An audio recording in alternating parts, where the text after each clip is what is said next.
If you want a vision of the future, Winston, imagine a boot stamping on a human face forever. You want answers? I think I'm entitled. You want answers? I want the truth! You can't handle the truth! Someone is trying to teach me a lesson in futility. Why am I the only one who isn't killed? They will run you dizzy. They will pile falsehood on top of falsehood until you can't tell a lie from the truth, and you won't even want to.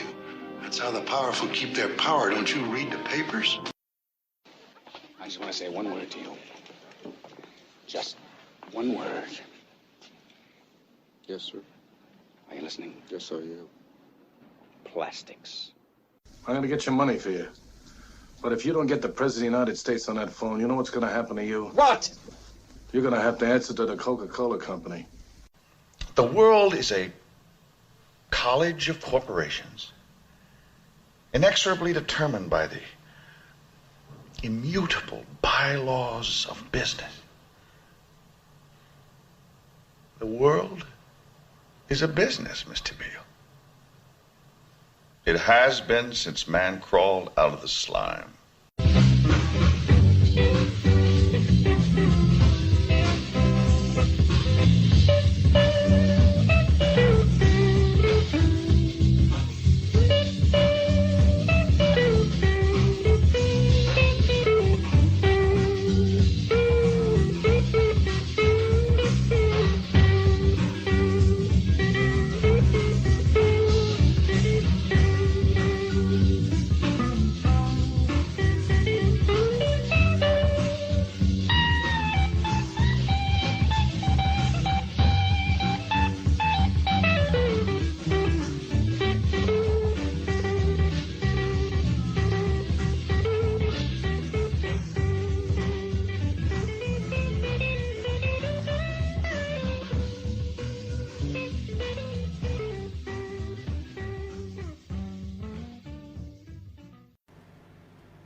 Welcome to another episode of Our Interesting Times. It is my pleasure to have Michael Joseph on the show.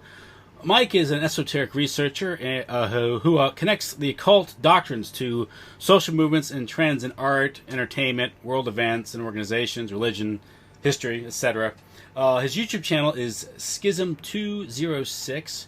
He produces a number of videos, including the Occult Science series, which connects modern-day science to the religion of the occult, and also the JFK assassination, which is what we'll be discussing this evening. So, the JFK assassination, the occult meaning to it, the deeper meaning, and sort of the symbolism that we can see in that. So, JFK, the killing of the king. What was all that about?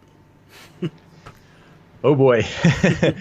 I don't quite know exactly for sure, but my whole angle on all of this has been to study a lot of the occult doctrines and see what they have to say and see who, their heroes are, who their enemies are and whatnot, and then kind of look at, what we have in mainstream history and then look at some of the more alternative history. And so I kind of go from there. And I think it's very revealing when you understand their mindset on a lot of these things. But, of course, you have to look into stuff that is pretty intense. And, there's a lot of astrology stuff, numerology stuff, and these sorts of things. So, you have to go in and hope you can come out the other side and still be somewhat sane. So that's, I kind of dove deep into this a while back. And my main sources are looking at the doctrines of mostly Madame Blavatsky, but also Albert Pike. And the reason why is because the United Nations is following Madame Blavatsky's teachings through their Lucis Trust Foundation. So the UN is probably one of the more important groups involved in all the things going on, especially in the conspiracy world. I think they're a pretty good target for a lot of the issues that we complain about today. And then Albert Pike, of course, having his statue in Washington, D.C., especially being tied to the Confederate Army, and they wanted to tear everything down Confederate not too long ago, but somehow that statue remained uncriticized, and all the Freemasonic involvement in the United States, the forming of it, and several lodges and, all the symbolism in Washington, D.C., I'd say that Albert Pike is a pretty good candidate to what some of the higher-ups involved in Freemasonry in the whole New World Order system are thinking, or kind of their viewpoint. So I'm trying to look at it from their perspective, and those are kind of the reasons why I chose them. And then there's a lot of peripheral authors that I'll look at that have similar mindsets to them, people like Manly Palmer Hall, even Aleister Crowley, Eliphas Levi, and there's a few other authors. So that's kind of where I'm coming from with all this, and everything that I have is always sourced.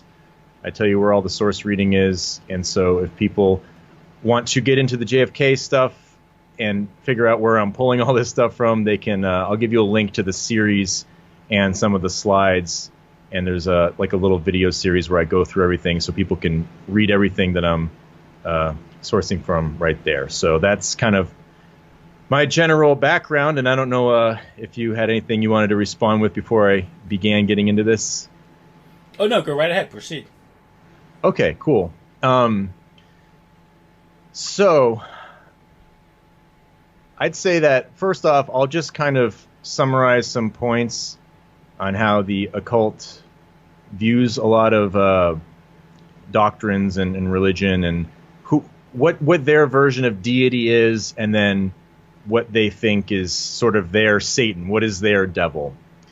And basically the occult deity is this impersonal deity, and it's this perfect androgynous spirit or essence, and it's expressed as this divine spark hidden within man or hidden within nature. And so this has ties to Lucifer and occultism, which is a very different definition of what Lucifer is than, Orthodox or Catholic Christians might think of. And this translates to this spirit that's outside the material world, the created world, and it's called Ein Sof in Kabbalah, or Parabrahma in Hinduism, beyond Brahma, beyond the realm of the created world and the created universe. And their immutable law of occultism is called equilibrium. So this idea that the evolution of mankind will end in this final equilibrium of this pure divine spirit and the material world. And so when you think about all of the equality in the world, that's really just an allegory for occultism. So when you see the equal sign for an LGBT movement, that's like one of their marks of their version of God, or how this all works. It ends in equilibrium. And so, of course, marriage equality. That's what that. Yeah. So the idea of equilibrium is tied to the astrotheological ideas of all deities are equal when you view them in the esoteric light. So Krishna, Christ, Osiris, they're all the same once you apply the esoteric doctrines to them. And obviously that's in contradistinction to Orthodox Christianity, where Christ is the only God, right? So bringing all things to an equilibrium, and then you think about Lucifer in the Old Testament, wanting to rise up and be equal to God, ascend to the recesses of the north and things like that. So that's sort of like the dichotomy. So their infinite deity is called light, and that's like the Gnostic gnosis. You receive the true light, or the true understanding of God. And really this all ties into science, and the God of Spinoza, Blavatsky, seems to have a lot of praise for Baruch Spinoza. And so you'll hear quotes from, I think it's Carl Sagan's son said, "My father believed in the God of Spinoza and Einstein," and it's all this impersonal understanding with the laws of nature and all this kind of stuff. So really science is the occult, and that's what I go through in my occult science series. So that's something people can look into if they'd like. So that's kind of like their version of it. It's all very abstract, and it's it's based on evolution. And then the devil of occultism. So if you look at a tarot card of the devil, this is like a hieroglyph for what they think is holding humanity back. So this occult devil is a personal creator god or deity, an anthropomorphized god, and also pure atheism and materialism. And one thing that's confused, or Blavatsky kind of complains about a lot, is that people mistake the occult doctrines for being atheistic and materialistic. And this is like, part of people's ignorance. They just don't understand how sophisticated it is, right? This is sort of what you get when you read these doctrines. So, and she says that a lot of their doctrines tied to Hinduism and Eastern religion and stuff like that. And so that's sort of where they're coming from. So the devil is ignorance, superstition, bondage, and slavery, but this would be best represented in, traditional Catholic Christianity. That's like their supreme symbol of ignorance and superstition. So, the quote unquote dark ages, as they call them, that's like that makes them very emotional when they start writing about it. And so this darkness is part of the alchemical transformation process. So part of a ritual in occultism is to kill off this ignorance or this lead of exoteric Christianity, as they would call it, or any version of Judaism that's tied to a personal god or whatever, anything like that, or being overly atheistic. And then you go through this process, and it's supposed to be this horrifying, destructive process that is related to the psychological nature of realizing all of your old paradigms have been shattered by this Luciferian gnosis or light, and then you're reborn, and they use John 3:3, reborn, to see the kingdom of God, that kind of idea. That's their understanding, their Gnostic interpretation of, the Gospel of John, Book of Revelation, all this stuff. They will all be tied to this process of an initiate going through trials and tribulations. So that's like the allegory for it. So that's kind of the distinction here. So whenever you hear Satan or the devil, from the occult perspective, it's essentially Catholic Christianity. And I'll read a couple quotes real quick to kind of hammer home this point, because I think that it's pretty important, especially with a lot of things that go on in the truther world today. I hear people talk about, the Jesuits are the rulers of evil, or it's the Jews, or it's this or that. And it's just kind of, we get this all-encompassing label. And I think it's a lot more complex than that. You have to kind of define the attributes of the terms of what one of these so-called groups would believe. And so this might give a little bit of background as to what the occultists might believe. So this is taken from Isis Unveiled, Volume 2, and this is from Chapter 8. And this whole Chapter 8 is about the Templars and the Jesuits being in combat with each other. And what is a true Templar to Blavatsky, and what is a fake Templar? Or what is a true Freemason? What's a fake Freemason? So anytime there's a fake Templar or a fake Freemason, she ties it to the Jesuits and their so-called corruption of the mystery tradition. So this is from pages 377 through 378, and she's quoting Albert Pike to basically set straight how the mystery religion views things. So Albert Pike says, this principal creator is no new phrase, is but an old term revived. He says, our adversaries, numerous and formidable, will say, and will have the right to say, that our principal creator is identical with the principal generator of the Indians and the Egyptians, and may be fitly symbolized as it was symbolized anciently by the Linga, or this is the Shiva Lingam. To accept this in lieu of a personal god is to abandon Christianity and the worship of Jehovah and return to wallow in the styles of paganism.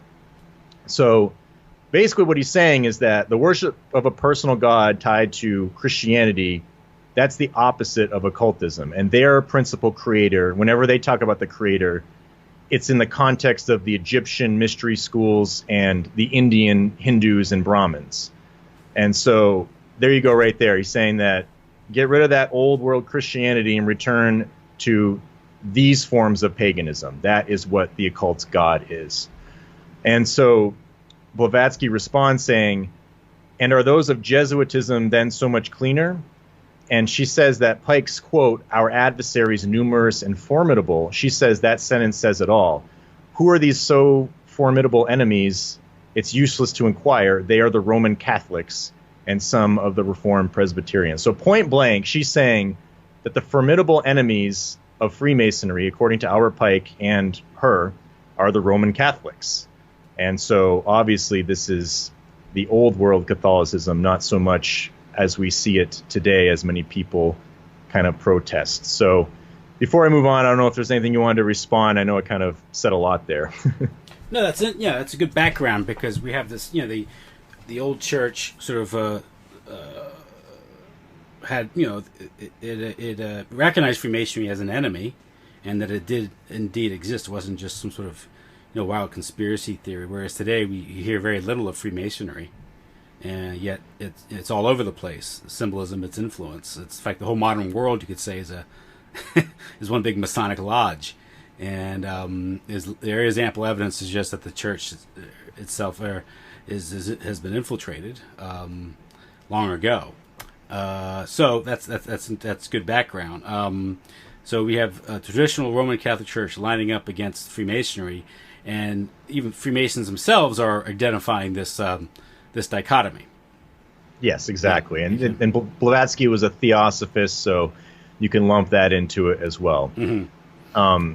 So it's interesting. They don't really mention anyone else except for some Reformed Presbyterians. I don't really know exactly who she's referring to there. But numero uno enemy is the Roman Catholics. So the last thing I'll read here. Oh, yeah, Albert Pike's quote, she said, was taken from the Proceedings of the Supreme Council of Sovereign Grand Inspector Generals of 33rd and Last Degree.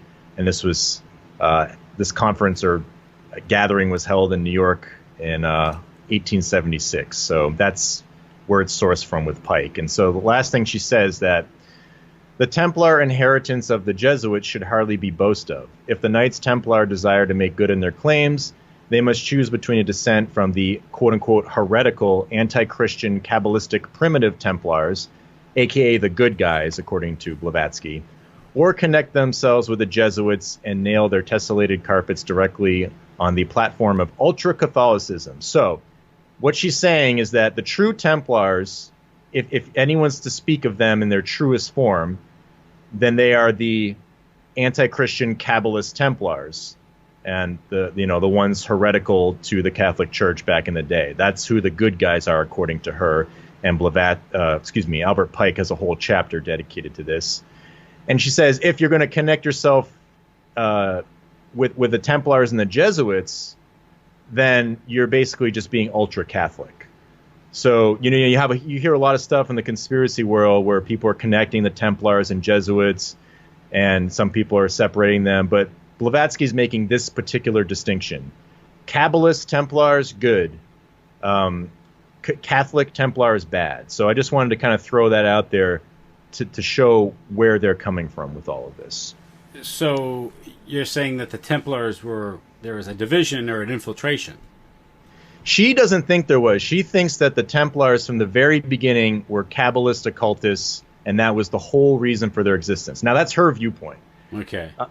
So I just think it's pretty interesting that's how they view it. Now, obviously, we discussed this a little bit when you were on my podcast, how, there's this idea that the Templars were originally part of traditional Catholicism, and then perhaps some of them got seduced by mystery religion doctrines when they went over, to the east near Jerusalem and whatever, and perhaps not, who knows. But I think it's very interesting seeing their perspective on it, and they're very very strong opinions about it. Mm-hmm. So the last thing I'll do before I get into some of the ties to JFK assassination with this, I just wanted to kind of make some distinctions about Templars and Freemasons and Jesuits, and how it kind of plays out in history. And so according to H.P. Blavatsky and some of the other occult writers, they say that the Jesuits infiltrated Freemasonry and rewrote some rituals.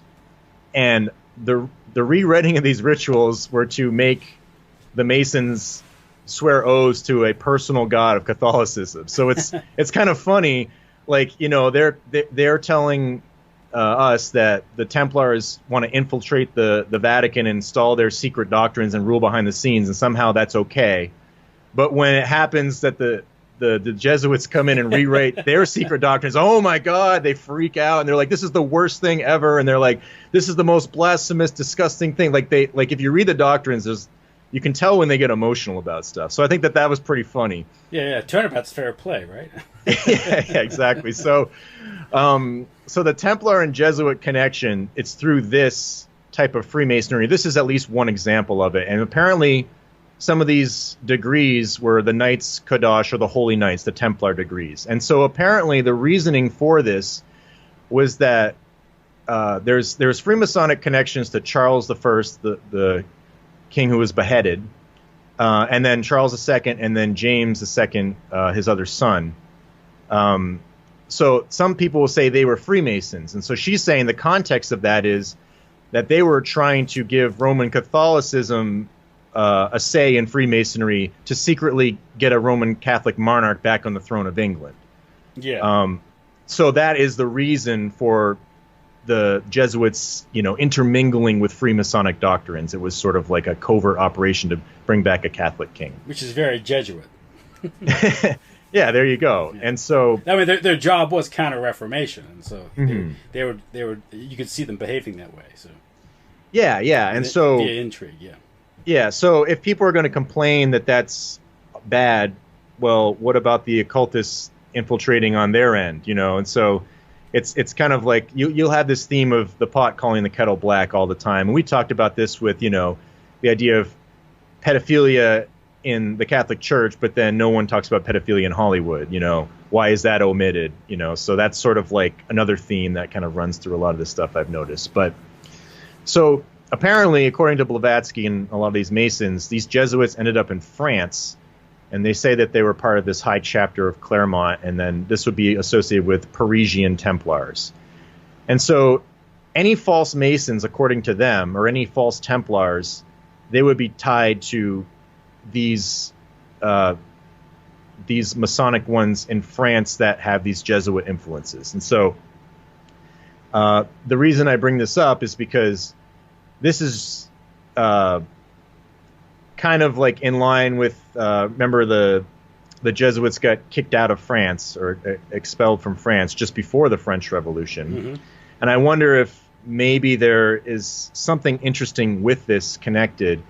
But either way, Blavatsky, she basically sources from this Freemason named Charles Sotheran, and he was a theosophist. And she's saying that the sectarian Masonry, where the Masons don't accept particular groups based on ethnic or religious background. So if Masons don't accept Jews or they don't accept atheists, they're saying that's not true Masonry. And this is supposedly the Catholic doctrine put into there. This is part of that corruption. And so it's acceptable to accept atheists and Jews into Masonry because they think that their secret doctrine, you can derive their God from any worldview, even atheism. And this is my contention, that through science, indoctrinating people into science is actually indoctrinating them into the mystery religion. This is a whole side topic, but the Big Bang theory comes from Kabbalah, the cosmic egg, primordial matter, a single point that birthed an infinite universe. This is all tied to Kabbalistic stories of creation. So that's something I go in occult science. So to me. Oh, sorry. Go aheid. I heard Michael Hoffman said that the Enlightenment itself was the Kabbalah applied to Christianity. So. Yeah. And so they're basically saying any religion, even atheism, it can be part of true Masonry. So it's pretty interesting that current day Vatican, you're having the Pope say things like, anybody can be accepted in the kingdom of heaven, stuff like that. I'm not super up to date, but that's something I've heard. Is that true? Well, who am I to judge, as the Pope supposedly said. The Pope's quoted. He's often quoted, and then people defending him say, well, it's being misquoted. But he said a lot of these things. A lot of the ecumenical approach since Vatican II is very much consistent with the agenda of Freemasonry, with indifferentism, and the idea of everyone having their own way to God as opposed to through the Catholic Church. So you can see a lot of that in there. A a lot of the, we've had popes attend, I think, Hindu rituals, things like that, or recently, Katy Perry was invited to give a talk on transcendental meditation at the Vatican. Nice. So so it's there. So right. So this is the true Masonry doesn't discriminate. Everything's equal, right? So when you have Masonry that doesn't let Jews in or something like that, that's the Jesuit corruption, according to her. And also, if you're swearing any sort of oath to a personal deity, that's another Jesuit corruption, according to Blavatsky. So this is kind of the context of these things intermingling. And then Albert Pike apparently rewrote several degrees of Freemasonry, and this is kind of believed to rectify some of those corruptions. And I'm sort of still looking into this. I've been reading through all kinds of stuff, and it gets a little confusing. But that this Knights Kadosh, or the Templar chapter in Morals and Dogmas, supposedly this is one of those, and that's one of the ones that they say got corrupted. So if you're bringing the Knights Templar into it, Albert Pike supposedly set the record straight. If anybody wants more background into this, I suggest you read Albert Pike's 30th chapter of Morals and Dogma. It's not very long, but it's all about their viewpoint on the Templars' infiltration of the Vatican. So I think that's something that's worth checking out. So that's from Blavatsky's camp. Now, from what I've read in history, James II, the one they were trying to esoterically get on the throne, he was the last Catholic monarch of Britain and was deposed by the quote-unquote glorious revolution, right? Everything's always glorious when Catholicism gets deposed, or the Enlightenment enlightens the Dark Ages. That's part of the alchemy, the illumination of the darkness. So what's darkness? The occultists, the Catholic Church. So when they illuminate it, that's part of the alchemy. That's just the basic doctrine. So, and then the French Jesuits were expelled in 1764 because of Antoine de la Valette, who apparently was excommunicated from the Jesuits for running up debt and gambling in a colony, I think in South America. And a lot of this behavior is tied to his intermingling with Dutch merchants. Now, I don't know a lot about the Dutch merchants, but are they considered to be kind of like Jewish bankers? I don't know. You'd know more about that than I would. Yeah, I've also heard that it was the Dutch merchants in Japan which started a whispering campaign to get the Jesuits kicked out of Japan in the 16th century. Oh, okay. So there's a lot of scheming behind the scenes, and Dutch, and that's a lot of the Sephardic Jews who left Spain in the 15th century went to the Netherlands and set up shop there, where they took over banking and I want to understand publishing. So they controlled banking and media back then. Okay, and I wonder if, obviously banking ties to mercantilism and stuff like that. Yeah. So this La Valette guy, he got indebted to the Dutch merchants. So, indebting people with money, that seems to be a common theme. So he got expelled by the Jesuits because he just made a huge mess. But the result was the French Parliament used this against the Jesuits and said that, you need to pay these debts. And so basically the Jesuits were bankrupted because of this La Valette character. So this led to their expulsion and their downfall. And French Parliament was the main driving force behind it. And one thing that's interesting is that in this 8th chapter of Isis Unveiled, Blavatsky, she uses all these polemics against the Jesuits that come from Protestant sources. And she says that everything that she's using comes from some manuscripts in Britain that were verified by French Parliament. So she's saying French Parliament's word on these doctrines is gold, basically. But of course, French Parliament, they're the ones that are warring with the monarchy. So is there an agenda there? I don't know. But either way, that's sort of like part of her polemic. She's always using Protestants who are talking about, Jesuits basically advocating regicide and stuff like that. So who knows where that source is back from, if it's some of it's propaganda, if some of it's back to the whole converso issue. I don't really know, but this is sort of her viewpoint that, everything that the Protestants put forth against the Jesuits is 100% legit, even though Blavatsky doesn't really like the Protestants, but they're a lot cooler than anything Roman Catholic. And so they always it's one pattern I notice in her writing. She's always revering the Protestants when they're going against the Roman Catholic Church, but when she looks at them outside of that, she's always kind of shitting on them. So how ironic, she's glorifying them when they're, the enemy, my enemy kind of thing. So, anyway, so I just thought this is all interesting because, eventually the monarchy basically the Louis the 16th got I think it was beheaded. the 15th. Oh, 15th? Yeah, I'm sorry. I think it was the 15th who suppressed the Jesuits, but the 16th the one that lost his head. Yeah, and apparently his family wanted the Jesuits, his wife and children and some advisors, I guess, but some people were saying he was kind of weak or getting older. I don't know, but the point being is that this is sort of the history that I'm kind of merging with the occult viewpoint. And so when I bring it to kind of like the truther world, a lot of people saying, oh, the Jesuits are responsible for everything. They were behind the French Revolution or something like that. And so my question is, if we're to look at the mindset of the controllers or people like Blavatsky, why would Jesuit Freemasons who allegedly infiltrated Masonry for the purposes of placing a Catholic monarch on Britain's throne, why would they aid in the French Revolution to overthrow a Catholic monarch? That makes no sense whatsoever. So I'm just trying to sort out like some of the things that I've heard being in the truther world over the years, where like everything is blamed on the Jesuits, and then it's kind of like couple it with what some of these occultists are saying. So the idea of Charles I and his lineage, this ties into JFK because of the assassination ritual of the death and resurrection of Osiris. And some people will tie the killing of the king, Charles I, to this, but I wonder if part of that is because of the quote-unquote Jesuit corruption infiltrating and sort of messing with some of these Freemasonic ideas. So before I move on, I'll let you respond. And again, that was a lot to take in.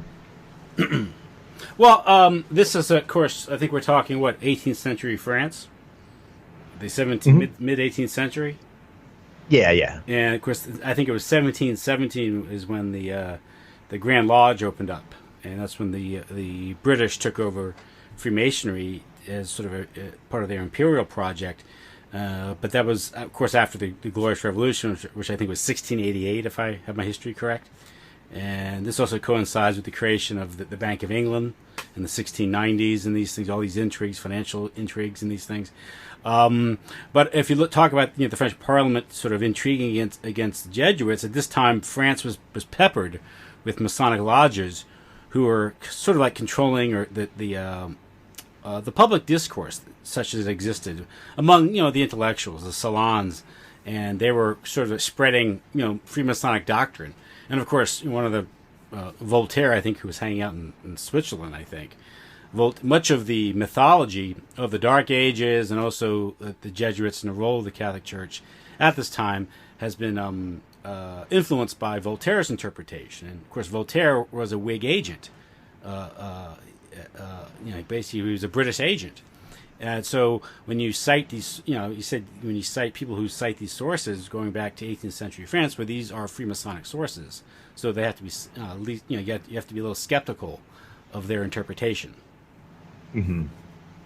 Yeah, and I think that the main point I wanted to get across is that if people stumble across like Jesuit stuff intermingled with Freemasonry in France, I think that this is an interesting perspective where the occultists are saying that, yeah, they did try to infiltrate, but it doesn't mean that they're responsible for all the Freemasonic doctrine. They were just trying to get into a certain segment of it. And why would they be supporting the French Revolution? That would make no sense, So just trying to clarify some confusion that, things that I kind of have heard just listening to people talk. And now when I'm looking at this stuff, I'm like, wait a second, that doesn't make sense to me, or this doesn't, so. Yeah, and with the Jesuits out of the way, the path was cleared for the destruction of the Catholic French monarchy. Exactly. Yeah. And so anyways, let's fast forward to the JFK presidency and how some of this stuff might relate. And I'll just give a quick disclaimer that I'm not saying that I know what happened on 11/22. I've heard tons of theories. There's the Oliver Stone version. There's people saying that the whole event was a staged hoax. There's people saying that the Zapruder film is a hoax, but the assassination was real. Miles Mathis has a paper on how JFK faked his own death. So there's all kinds of crazy stuff that goes along with it. I don't even really know what I think anymore. But I think that the important thing is the symbolic statement of it, the esoteric allegory that might be conveyed, and then some of the things that happened in the 60s that we can sort of look at it from the perspective that we just did of the occultists, and then obviously the traditional Catholic Church. Yeah, because we're talking about the actual magic of the event, because it's the alchemy that's created by the magic, and the magic is made possible by the perception, the interpretation of these events, which changed everything, so to speak. So that's what matters. Yeah, exactly. It's changing the consciousness. So the alchemy and the occult, there can be physical components to it, and this gets into science and stuff like that. It's kind of like the distillation of water. You add fire, you burn off the impurities, and you release the air, or the water in air form in its pure form, and you coagulate into something new, and you have the lead left over at the bottom. That's kind of like a physical component of it, but there's a psychological component where you're transmuting a mindset. So again, a Catholic mindset, which would be the lead, you put that under the fire and kill it off, and then you birth it into a new form, and you keep repeating the process. That's sort of like the psychological aspect of this. So if you think about the idea of JFK being a Catholic president, or at least in namesake or background, that would be seen as kind of a big deal, because there's always been sort of like this Catholicism phobia in America that dates back to the whole point of the New World, and then taking out Catholic French and Spanish colonies, and the British having pretty much control over the New World.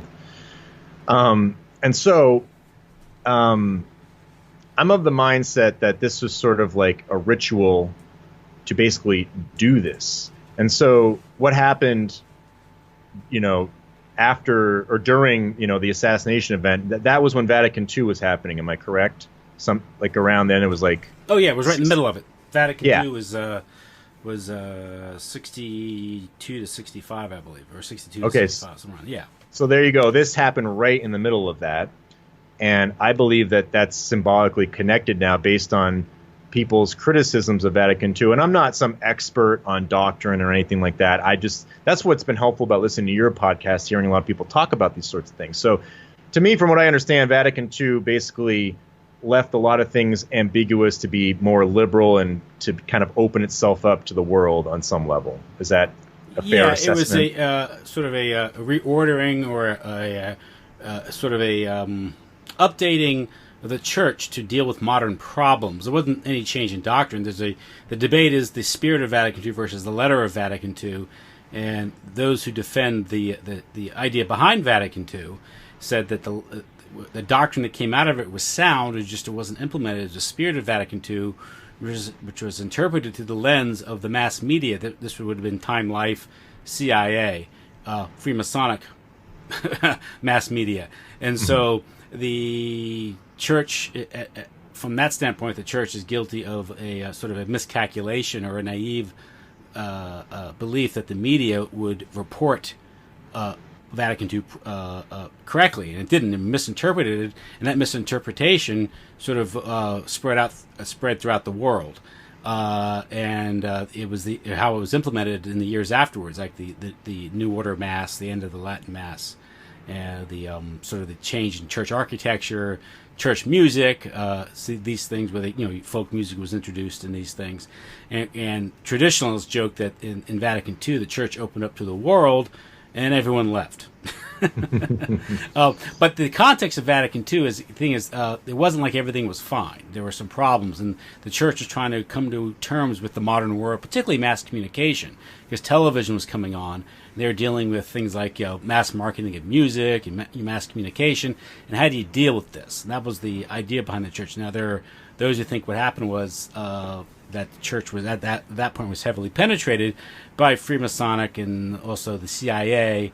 Freemasonic elements and also the CIA, and they were going to more or less hijack it, take it over, and they couldn't win. They couldn't win at Vatican II with the doctrine of the documents. They succeeded with its interpretation, which they did. Indisputably, they won the interpretation of Vatican II. The spirit of Vatican II won out over the letter of Vatican II. So that's kind of where it is. Yeah, and that's consistent. Yeah, that's consistent with the esoteric doctrine, where it's the interpretations come from the Kabbalah. So Blavatsky and Pike will always say that you take the Hebrew Bible, but you apply the teachings of the Zohar, the Sefer Yetzirah, the Kabbalistic books to understand the true hidden meaning. So that kind of it's a similar parallel. But yeah, either way, you also have the good example. Just give a good example of an example of interpretation. Dignitatis Humanis, which was the idea of freedom of religion, separation of church and state, and the church's official position was that a confessional state is ideal, but they were willing to make a modus vivendi with a situation like the United States where there was no official religion. But the subsequent interpretation of Vatican II of Dignitatis Humanis is that human dignity requires freedom of religion and no confessional state. So much so that now that virtually every Catholic is an Americanist, meaning that they don't believe in the confessional state. They think the confessional state is a violation, I guess, of human dignity, a violation of freedom. So much so that even the Pope, who is a Jesuit, now says that actually they actually speak out against the confessional state, which was completely different than what was supposedly issued forth by Vatican II in the 1960s. But it's that interpretation and the changing of the culture, that alchemical process that has proceeded. But that's just an example of it. So I'm sorry. Go ahead. Oh no, okay. That's helpful because I don't know all these things, and so you just mentioned like the Pope now being a Jesuit. To me, it's the same thing as the Catholic Church. You have to sort of identify what people are saying about the nature of God or whatever to kind of, you're just getting a label of something. So that's kind of what when I'm talking about somebody being a Jesuit, there's lots of different versions of that. And so, the guy who made the Big Bang Theory, the Catholic priest who came from a Jesuit background, I would say that is much more in line with the Kabbalistic versions than the traditional, for obvious reasons. But so, you think also about in the 60s, the hippie or sexual revolution. So that's redefining the occult definition of virginity. And we talked about this a little bit last time, where it's kind of, doesn't make a whole lot of sense. It's sort of like, somebody who is virgin has the pure spirit of occultism, the pure gnosis in their consciousness. It has nothing to do with their physical body, in typical Gnostic fashion.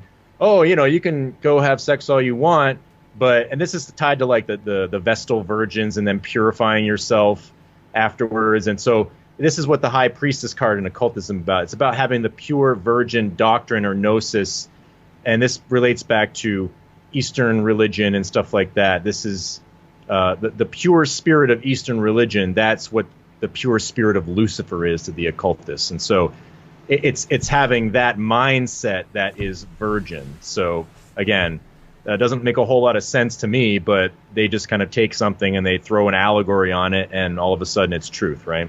Yeah. But I can understand. I can understand its appeal to some people. Yeah, exactly. And so they're redefining that during this era, and then of course there's the feminist movements that start gaining steam. And so you think about the divine feminine. This is associated with the passive part of Lucifer rising, and the created being, right? Because the woman in occultism represents creation. And so if you have the creation becoming divine, then you have the divine feminine. It's not about women. It's about an allegory for creation, the created being becoming God, essentially. At least that's consistent with the doctrine. And so this is the whole point of occultism. Blavatsky talks about the unification of spirit and matter. So if you're going to unify the androgynous spirit, well, you need androgynous material body. So this to me is kind of all the gender crap going on, which is to me a precursor to transhumanism. But that's part of my occult science series. And then outside of that, the 60s ends with the moon landing. So this is the technology god, Prometheus. And this, again, ties into science and technology. You can't do all of these things without technology. You can't change your sex without technology. You can't, have babies outside of a male and female relationship without technology, right? Or if you have, whatever. But this is all kind of part of the technology god. And so this is tied into this because Prometheus is a huge figure in Blavatsky's theology. She has whole chapters on him, and it's supposed to be he's a figure of universal philanthropy and giving the divine spark or gnosis to mankind, and that can be through obviously technological means. And of course they have a big statue of Prometheus at Rockefeller Center. And Rockefeller, they provided the real estate for the United Nations, and they're all about so-called philanthropy. So that's what Prometheus is, universal philanthropy. But this liberation or philanthropy, again, is tied to liberating people from the occult Satan, right? The Catholic Church. So there you go. It's all consistent.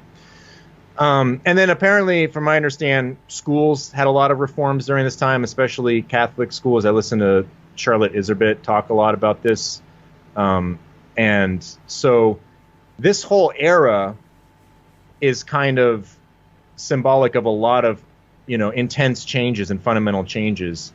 And so I think that this killing of the king ritual and transmutation, it was almost like this grand symbolic statement of all of these things lumped into one. That's at least my sort of understanding of it all. And then from what I understand about Kennedy, I don't really know a whole lot about this kind of stuff, but people from the traditional Catholic side, I've heard, I think I heard E. Michael Jones criticize him on this before, where it's like, he put American democracy before, the Catholic faith. That's kind of like what I understand the biggest criticism. Is that true? I don't know. I'm asking you because that's just what I've heard. Yeah, this was part of the Americanist infiltration of the American Catholic Church. The idea that you were American before you were Catholic, and the America taught the Catholic Church, not the other way around. And you also had this dynamic of people like the Kennedys. They were often called lace-curtain Irish. I mean, there's an inferiority complex vis-a-vis the WASP establishment. And so they always wanted to be accepted, have a place at the table. And you have a phenomenon where if you were Catholic and you were accepted into the power structure, it came at a cost of your Catholic identity, meaning you weren't given a place at the table unless you shed your genuine Catholic identity. And the higher you rose up the political totem pole, the more you had to shed of your Catholic identity. And this is certainly true of the Kennedys, particularly after the 1960s. The idea, remember Kennedy gave that speech in 1960 when he was running, talking about he's an American first and these things. And this, who he had backing him up was this feller, Jesuit priest John Courtney Murray, who was being sponsored by Henry Luce in the Time Life Empire.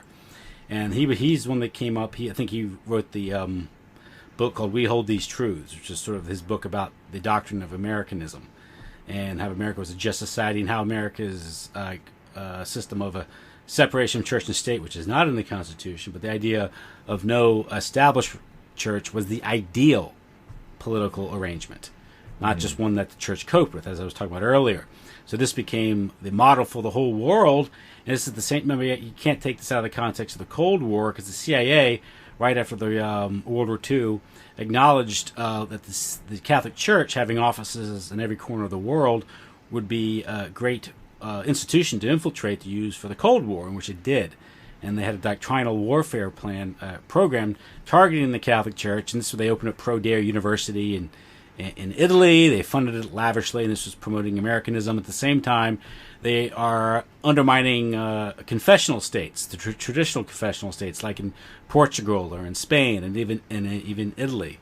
And when Salazar fell in 1973, 74, and then Franco fell in 75. They were adopted modern or liberal constitutions, and these countries lost their Catholic identity. And a lot of this was a CIA operation. So much so, like in Portugal, the CIA was actually proliferating pornography to change the culture. And so programs like that. So this is the geopolitical context at the time.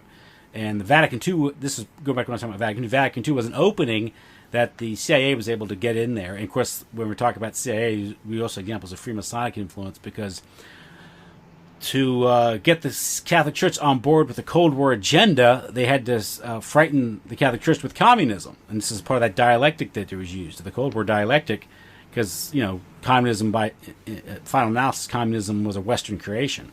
But it was used to create this dialectic so they could corner the Catholic Church and make it side with the United States in the Cold War.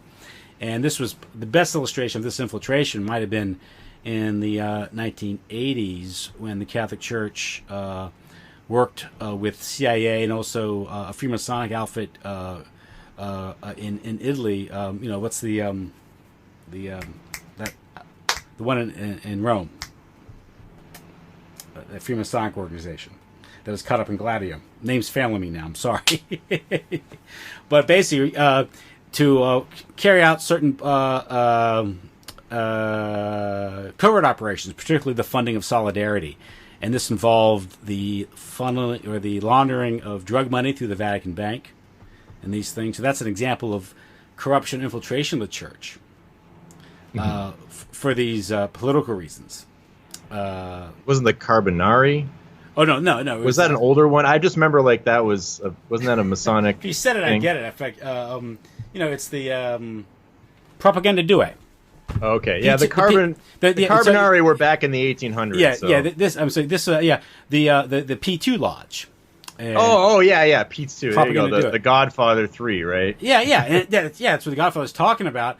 And basically, what it was sort of like an invisible or shadow government, and you had all these high level officials or members of it, and it functioned sort of as a shadow government. But that's an example of sort of that infiltration of the church, the deal the church made in the Cold War. So I don't know how we got off of that, but anyway. But that all ties into this, because that's part of that alchemical transmutation of going through these phases of bringing man to quote unquote enlightenment by shedding that old king or old Christendom mindset. And so this ties into JFK. And I'm just going to briefly name all of the rituals that you can connect to the assassination event. There's actually quite a few of them, but they all have somewhat similar themes. There's a couple outliers. But basically, there's this idea of the killing and alchemical transmutation of the king ritual. And if you read Carl Jung's writings, he's got a whole book on this. I'll get into that a little bit later. But that's what I base a lot of the research off of. And I almost feel like I'm reading from a script with all the things that happened in the JFK presidency. And so this ties into the death and resurrection of Osiris, also Hiram Abiff, and Jesus Christ. So, again, bringing Christ into an equilibrium with those occult figures. And then there's also a component of the Azazel scapegoat ritual in Leviticus. And I have a couple of videos that I sourced from where a Kabbalistic rabbi, gives his understanding of this scapegoat ritual. And it's atonement for sexual iniquity. So I believe that this is where the Marilyn Monroe affair comes into it. Whether it was real or not, it doesn't really matter in a lot of this occult ritual. It's more about the mindset or the consciousness of the people, because there's this idea of the king in the kingdom. There's a passive expression with that, so that the king reflects the people and vice versa, that sort of thing, and built into some of these occult rituals around the king. And so the other ones are Aleister Crowley's Night of Pan ritual. It's all tied to death and resurrection, the elimination of the ego, which is tied to that, old world sense. And then there's another Golden Dawn ritual that has a lot of esoteric parallels to it. That's a lot more advanced, so I'm not going to get into that at all because it's just too Kabbalistic, and I'm just sick of looking in depth at that kind of stuff. So, and then there's other sort of symbolism that you'll find in terms of fertility rites, Dealey Plaza being a temple, the idea of the Vestal virgins, the virgin that attends to the eternal flame. So this is kind of tied into Jackie Kennedy. And so this is sort of all encompassed in this event. And so I'll get into kind of like the main things that are associated with all of this and how it applies. And first off, I was just going to talk about the idea of Kennedy being the king of Camelot, right? That's something we've heard over the years. And you look in, magazines all throughout since his assassination. They won't shut up about it. Even today, it's like JFK's Camelot, Camelot Lives, People Magazine, Time Magazine, Vanity Fair, Life Magazine, all that stuff. It's all about Camelot. And there was wasn't there also a play on Broadway going on at the time, musical? Probably. With Richard Harris. Okay, having a play or a drama that's important and tied to this. And so, the idea of Camelot is very important in occultism. And so, from what I understand, Camelot was given after he died. I think Jackie Kennedy supposedly, referred to, Kennedy's presidency as Camelot or something like that. So that's kind of where it came from. And then you think about Kennedy's. I found some magazine. They called them America's royal family, right? So they're like the royalty. They're regal in the United States. So they're kind of like, the British royal family of the United States, but supposedly they're not monarchs, right? Mm-hmm. But the interesting thing is, I don't know how valid this story is, but people always talk about it. The little girl who did like a genealogical research and says that all the presidents except for like one or two are tied to the Plantagenet line. Whether that's true or not, the mainstream news has reported it. Mm-hmm. So it's out there in the consciousness of everything that the president's tied back to the Plantagenet. So if that is true, or people believe that to be true, then that means that JFK ties back to that. And so this is very interesting when you get into the roots of Camelot. And so basically, Manly Palmer Hall and this occult writer named Hargrave Jennings, he wrote this book called The Rosicrucians. They have a lot to say about this Camelot connection. So I have some source reading in my series, and I'll just summarize it here. But basically, the Arthurian legend, according to them, is Gnostic Christian. A lot of people will tie the Arthurian legends to Catholicism, and this is, again, where interpretation might come into play. And this is all idealized in the figure of Henry VIII. And Henry VIII, there's a depiction of him at this round table in, I think it's Winchester Castle. I'll have to double check on that. But so he's like in the King Arthur seat. He's the Camelot figure on the round table. And so what's important about Henry VIII, he was the unification of bloodlines, the child of the houses of York and Lancaster of the Plantagenets. And so this is the Tudor rose, the red and the white rose combined together. And this ties into Rosicrucianism. And basically, this author, Hargrave Jennings, says this Camelot mythology is Kabbalistic in the highest degree. So there's super deep esoteric meaning in all of this. And there's some connections to like the Templars and the Knights of Malta and stuff like that, again, from the viewpoint of the occultists. So you think about this, you're connecting the alleged Plantagenet president back to this king that was a unification of those lines. And what's important about Henry VIII, he was the one who said F you to the Pope and got his divorce, right? Yeah. So there's another Catholic breakdown of an empire, or at least like one of the main events that's seen as, dividing it. So I think that that's pretty interesting already, connecting Camelot from the occult viewpoint back to him and the Tudor rose and all these sorts of things. And then I'll let you get a word in here, but I'll just finish up that saying that Manly Palmer Hall relates all of this round table Camelot stuff to the Gnostics, the Essenes, the Johannites, the Templars, the Rosicrucians. And this is also connected to the death and resurrection of Jesus Christ, Apollo, Osiris, Mithras, Prometheus, Jupiter, all of those solar saviors in, occultism. And the whole point of this is to connect it with death and rebirth of being born again of the spirit. So this death and rebirth and being born again in occultism is just like the bread and butter of all of their rituals and their alchemy. So I don't know if you have anything to respond about that, or I'll keep going, whatever. No, works. go ahead. Okay. Yeah, and so, there's this important connection there. And so the idea of Kennedy being a Catholic background, that would tie into this alchemical transmutation and taking it away from that traditional Catholic empire and then putting the, I guess the Masonic United States first, or way back when, the will of King Henry VIII.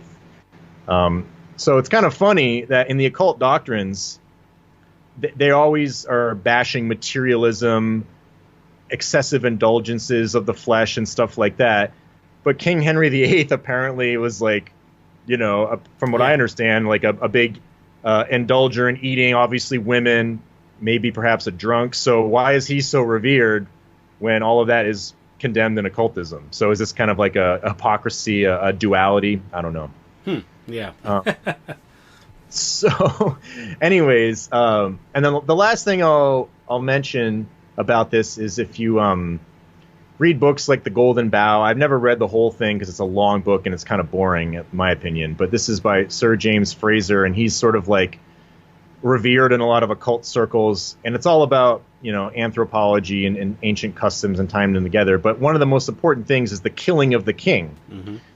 And this goes back to Egypt, where the king is Horus. He's killed, becomes Osiris, and this is for the good of the people, for the fertility of the land. You're killing an old, weak king to rebirth through the sun in a new light. So there you go. This all stems back to ancient, mystery religion kind of stuff. And so the king is an incarnation of the sun or the lunar god, and you're playing out this role. So that's kind of all the Camelot breakdowns that go back to occultism. So I think it's pretty interesting that out of all the people, all the presidents we've ever had, Kennedy was the one that was most portrayed as a king, and they tied Camelot in there. And so, coincidence? I don't know. Yeah, and also they put him up on a pedestal. I guess he was the first, television president, telegenic, and of course, you have the televised debates with Nixon, and I guess he was the first president that was elected via television. At least that's what they say. And glamorous, with his young wife, and then to have him, have him taken out with his head being blown off. Just the traumatic effect of that on the public, the alchemical effect that would have, perhaps on the entire decade. I think it was Michael Hoffman in his book Secret Societies and Psychological Warfare says the 60s began with the assassination of John F. Kennedy. The fundamental transformation in American society right after Kennedy's death is undeniable. From the fashion to the music, cacophonous rock music took over, and these things. And so basically you had a sort of a debasing alchemical effect on the culture. And that's sort of that bloodletting, that trauma would facilitate something like the Vietnam War, which is sort of a big bloodletting trauma that would allow for a lot of the changes that occurred in the 1960s. You couldn't have had some of the dramatic changes in the culture without the trauma of the assassinations, Kennedy, Robert Kennedy, John F. Kennedy, also you also have Martin Luther King, and these things. And I mean, yeah, and there's another killing of the king. Yeah, exactly, killing of the king. And you could say, I mean, obviously you can point the obvious motivations behind the assassinations were, you can see, taking out an inconvenient man. But the alchemical effect is obviously the trauma that it creates for the culture, that the bloodletting creates, the bloodletting of culture, where society just seems to be kind of spiraling out of control.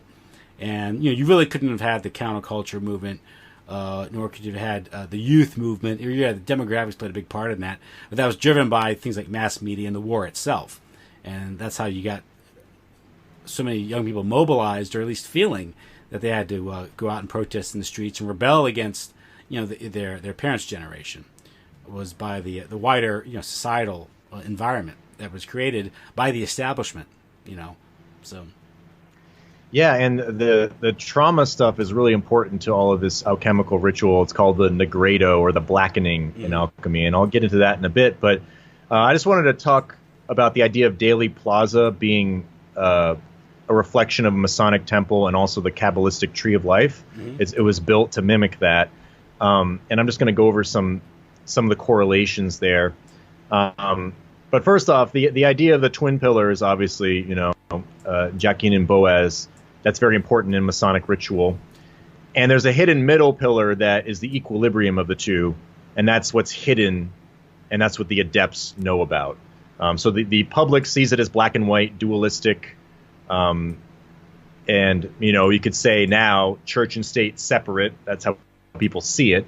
But I think that there's a hidden esoteric middle pillar that's completely in line with combining the occult religion with the state. And so if you think about, Manly Palmer Hall talks about this idea of the twin pillars, and they can be towers. So obviously the twin towers and the whole destruction of them, and that's a whole other Masonic ritual tied to it. But it has a lot of the similar parallels to this outside of the whole king aspect. But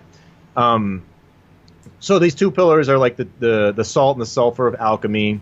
The mercury is what binds them in the middle. And this leads to the door of the house of God.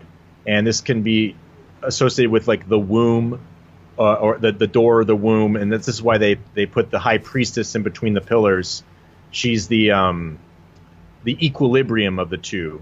And this is for illumination. So when you saw the Statue of Liberty, there's a lot of famous pictures of her in between the twin towers. That's like an esoteric invocation of the high priestess card in tarot. And so this is built in to Dealey Plaza, and basically I'll explain this, where if you look at the overlay of Dealey Plaza back in 1963, now some of the streets have been blocked off with buildings, but there's a plaque where you can see all the roads, and there's sort of like this square pattern. And I invite anybody to look at my series or some of the slides to follow along with this in case they're confused, because it's hard to explain without the visuals. But basically, the three pillars in Kabbalah are the north pillar of severity or destruction, the south pillar of mercy, creation, and then there's a middle pillar of harmony or equilibrium. And so the north pillar is related to Elm Street. That's why I wanted to have Nightmare on Elm Street, the pillar of severity, destruction. And then the middle pillar is the equilibrium of the two, that's Main Street. And then commerce would be the south pillar. And if you apply the idea of a north and a south to the middle pillar being the split of them, what's very interesting is that Main Street, the middle pillar, splits the north and south of the horizontal street. So what I mean by that is that North Houston Street is split by Main Street into South Houston Street and North Record Street, and then there's a South Record Street, North Market Street, South Record Street. So that middle pillar that splits the Masonic pillars of the north and the south, the streets do the same thing. So it's pretty obvious that they're alluding to the Masonic pillars here, with the north and south union right at Main Street. And basically the Dealey Plaza, you can see this triple pillar design of the overlay built into the old twin towers. There's a trident that goes up each of the twin towers. And so the twin towers are the two pillars. There was a hidden middle pillar in the twin towers, and it's kind of complicated. I did a talk on the Sage of Quay about the 9/11 ritual, so people are interested, they can go to that. But so these are all connected in symbology. And so the way this relates to a Masonic temple is that the directions are very important: north, south, east, and west. And so the actual layout of the plaza mimics this. So if the motorcade of JFK started, it started in the east. So this is seen as the heavens, like the sun rising, the east. This is like the highest point of what's called the Kabbalistic tree of life in Kabbalah. And then the west is earth. This is representative of the realm of duality, man's dualistic nature. And then the north and the south pillar, obviously, those are the north and south directions. And so you can see that Daley Plaza is laid out this way, where Elm Street is in the north, Commerce Street's in the south, and then where the three pillars merge into one, that's in the west, and that corresponds to where they merge on the Tree of Life. So people should Google the Tree of Life Kabbalah, or they should just go through some of the beginnings of my series, and you'll be able to see all of this corresponding.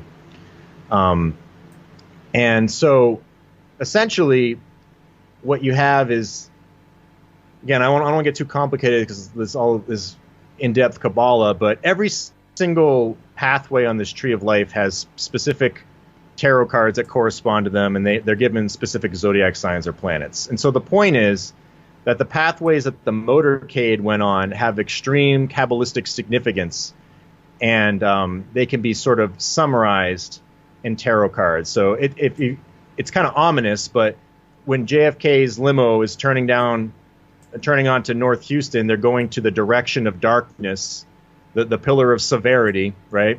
And the tarot card that corresponds to that is the Tower. Huh. And the Tower is the king and queen being dethroned with the crown shot off. And then he was assassinated in what's called the Path of Judgment. And the Judgment card is about death and resurrection. And so it's pretty ominous that JFK was assassinated on the pathway corresponding to judgment in Kabbalah. So this is all very deeply Kabbalistic, and there's a lot of numbers that correspond to that, but I won't really get into that. It can be a little bit complex. But the point is that, this is all, the pathway is very ritualistically planned. And then Daley Plaza itself has two twin obelisks, or it used to. It was designed that way, and they replaced one with a George Daley statue. And there's an interesting book that it's called, it's just called Daley Plaza Images of America, that has a lot of history on it, and I find it very revealing to kind of correspond to a lot of these things. So the two pillars, they built the obelisk in 14 sections. So Osiris was supposedly cut up into 14 pieces, and they placed an eternal flame on the top of these obelisks. So that's like the eternal flame lighting of JFK's ceremony at the funeral.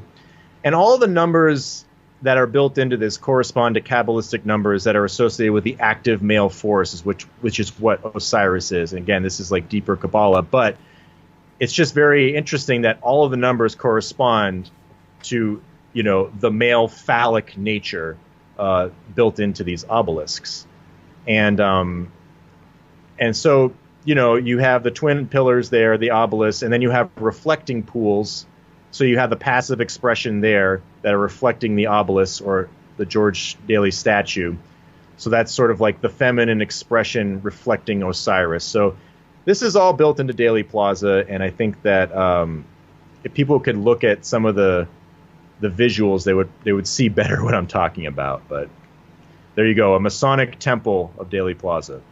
Okay. And so what do you do in Masonic temples? You perform rituals. And so the other aspect of this is, if you want to bring it back to like ancient Babylon, in Morals and Dogma, Albert Pike talks about how ancient Babylon was located on the 32-degree north latitude line, roughly 32 degrees, 30 minutes. So somewhere in between the 32 and 33rd degree, that's where ancient Babylon was. And so, of course, 32 and 33-degree masonry is important. So I think that's a pretty interesting correlation. And he says that Babylon laid on the Euphrates, which ran southeast to northwest, and that river was a river of uncertain overflows, bringing terror and disaster. And so the Trinity River also flows southeastward, the same exact direction as the Euphrates, and it's also located on the 32nd, 33rd degree parallel, the exact same latitude line of ancient Babylon. So we have the same river direction flowing, the same latitude line, and then apparently the Trinity River was known for being disastrous in its flooding and unpredictable, just like Albert Pike said, uncertain terror and disaster of the Euphrates. So I think that rivers play an important role in a lot of this stuff, like, Osiris being tied to the Nile and stuff like that. So it's interesting that Daly Plaza and the Trinity River reflect exactly what Albert Pike said ancient Babylon reflected in Morals and Dogma on page 442. And, of course, the Trinity River was named by a Spanish Catholic explorer, Alonso de Leon. And so there you go. There's this Catholic name to the river, but, of course, in the alchemy, you want to transmute that. So there's like the nature fertility aspects that are kind of interwoven into this. So before I go on, I don't know if there was anything you wanted to reflect upon or ask about. Daly himself was a Freemason, right? Yeah, George Daly was a 33rd degree Scottish Rite Freemason. That's the Albert Pike version of Freemasonry. He was a Knight Templar and a Shriner, and the member of the Red Cross of Constantine. And he was instrumental in obtaining the Federal Reserve Bank in Dallas for the city. And that's all based on source information from a Texas history website. So that's not like some conspiracy theorist website. That's actual, fact out in the mainstream. And that spot is on the 33rd degree parallel, correct? Yeah. So that's the same parallel as ancient Babylon, according to Pike. So there's some. And was it the Mason Lyndon Johnson who kind of talked him into going down there? I'm not sure, but wouldn't be surprised. And so there you go. I mean, it makes sense that it's all built in a Masonic temple outline in the Kabbalistic Tree of Life, and then it's dedicated to a Templar. So I'm assuming that this is one of the true Templars that Blavatsky talked about, based on everything that we're seeing. And the of course, we're talking after the assassination, the investigation, the Warren report was dominated by Freemasons. And Zapruder was a Freemason as well. And I think that is extremely interesting once you understand all of the Freemasonic rituals built into the Kennedy assassination. How could Zapruder not notice any of these things? He just kind of like, oh, I was just there and I just shot this film. Like, you know what I mean? He's just playing ignorance to anything. It was just this innocent thing. But if you're like, I'm not a Freemason. I've never been in a secret society. I'm just reading the doctrines. So I'm assuming that if somebody was, they should know everything I'm talking about now. So how could Zapruder not know any of this stuff? And of course, he happens to be there to capture the moment for posterity. So right. And then, of course, we didn't get that film until years after, if I'm correct. Yeah, it was sequestered by C.D. Jackson at the behest of Henry Luce. And I believe the frames were released in Life magazine in the early 70s, and actually they reversed some of the frames to make it seem like that his head did go forward from the shot. And then the actual moving film wasn't shown until 1975 or 76 on the Geraldo Rivera show. He had a show in late night TV talk show, and that's the first time that the public saw the actual moving film of that. And there is some dispute whether that was doctored, from what I understand. The Zapruder film being doctored. And isn't the kill shot like 313 or something? Yeah, I'll get into that later because that's extremely. No, that's extremely significant. Yeah. Especially consider 13 as the Knights Templar's quintessential number. Yeah. But I just want to also talk about the idea of a fertility ritual. And I know people might think that this is kind of stupid or like doesn't, what does this matter? But to an occultist, all of these things matter: names, etymology. But first, let me just say, we're talking all this ritual Freemasonic element to this. This doesn't mean that there weren't, seriously, lower level interests, like whether it's the military-industrial complex, the CIA, organized crime elements, even the Israelis involved in this action. I would say at a meta level, Freemasonry would kind of guide all these things, but it doesn't mean that we're not saying that elements within the national security state working with foreign intelligence agencies and mechanics, assassins weren't responsible for this. We're just saying there is a ritualistic element to this. Exactly. And then go ahead. I'm sorry. The idea of Freemasonry, I just say that because you can read the doctrines and all this stuff applies. But to me, I just say the mystery religion, basically. Like, it transcends a lot of different things, but Freemasonry is a great example of a lot of its doctrines. So the point I was going to make is that when you have etymology of words and also gematria, numbers that associate to certain things. That's seen as very important to Kabbalists. And so the more of these things that are integrated into a ritual, in theory, the more powerful its impact. So this is kind of like the crazy depths of this all. I'm just going to get into some etymology of Daily and Dallas and how it ties into fertility goddess symbolism. So if people look at tarot cards, again, just for pure analysis, this isn't about divination or anything like that. There's this card, the Empress card, which is reflexive of fertility. And it's actually the woman of the apocalypse. She's got 12 stars. She's pregnant. And this is sort of also the allegory of the church. And so this Empress is associated with fertility and all of this occultism, goddesses like Ceres, Venus, Hathor. And so the point is that every tarot card has a Hebrew letter associated with it. Now, the tarot card association of the Empress for all of this fertility goddess stuff is the Hebrew letter Dalet. Sounds a lot like Dallas. Now, that could be a coincidence, but if you consider the etymology of Dallas, it's from a surname which was originally taken from a Scottish place meaning meadow dwelling. Excuse me, meadow dwelling. So, again, goddess fertility symbolism, the meadow on the Empress card. This is all associated. So interesting that Dallas means that, and then that's what the Hebrew letter Dalet is associated with, a rich, fertile garden. Also think about if you take daily and you just split it up syllabically, Dea, right, goddess, and then Li, or ley, can be associated with law in Spanish, like the justice goddess. And then also ley in the English etymology is a field covered with grass, livestock, field, pastures, pasture lands, pastures for cows, vegetation. All of this I have sourced from dictionary.com and things like that. So very interesting that you have goddess fertility etymology built into Daly and Dallas, and then Dalet, the Hebrew letter, is associated with goddess and fertility. And then the other interesting thing is that the Bona Dea fertility festivals in ancient Greece and Rome involve the Greek god Pan or Roman Faunus. And again, this is all about sexual lust and ritual cleansing and purification involving the virgins and then the god Pan. So I'm going to get into Pan when we talk about Lee Harvey Oswald and stuff like that. So just built into all of the etymology, you're basically calling Daley Plaza and Dallas this womb or this fertile goddess archetype or allegory. And interestingly enough, Daley Plaza is called the gateway to Dallas. This is from the book I was talking about Daley Plaza, and that's just what they say.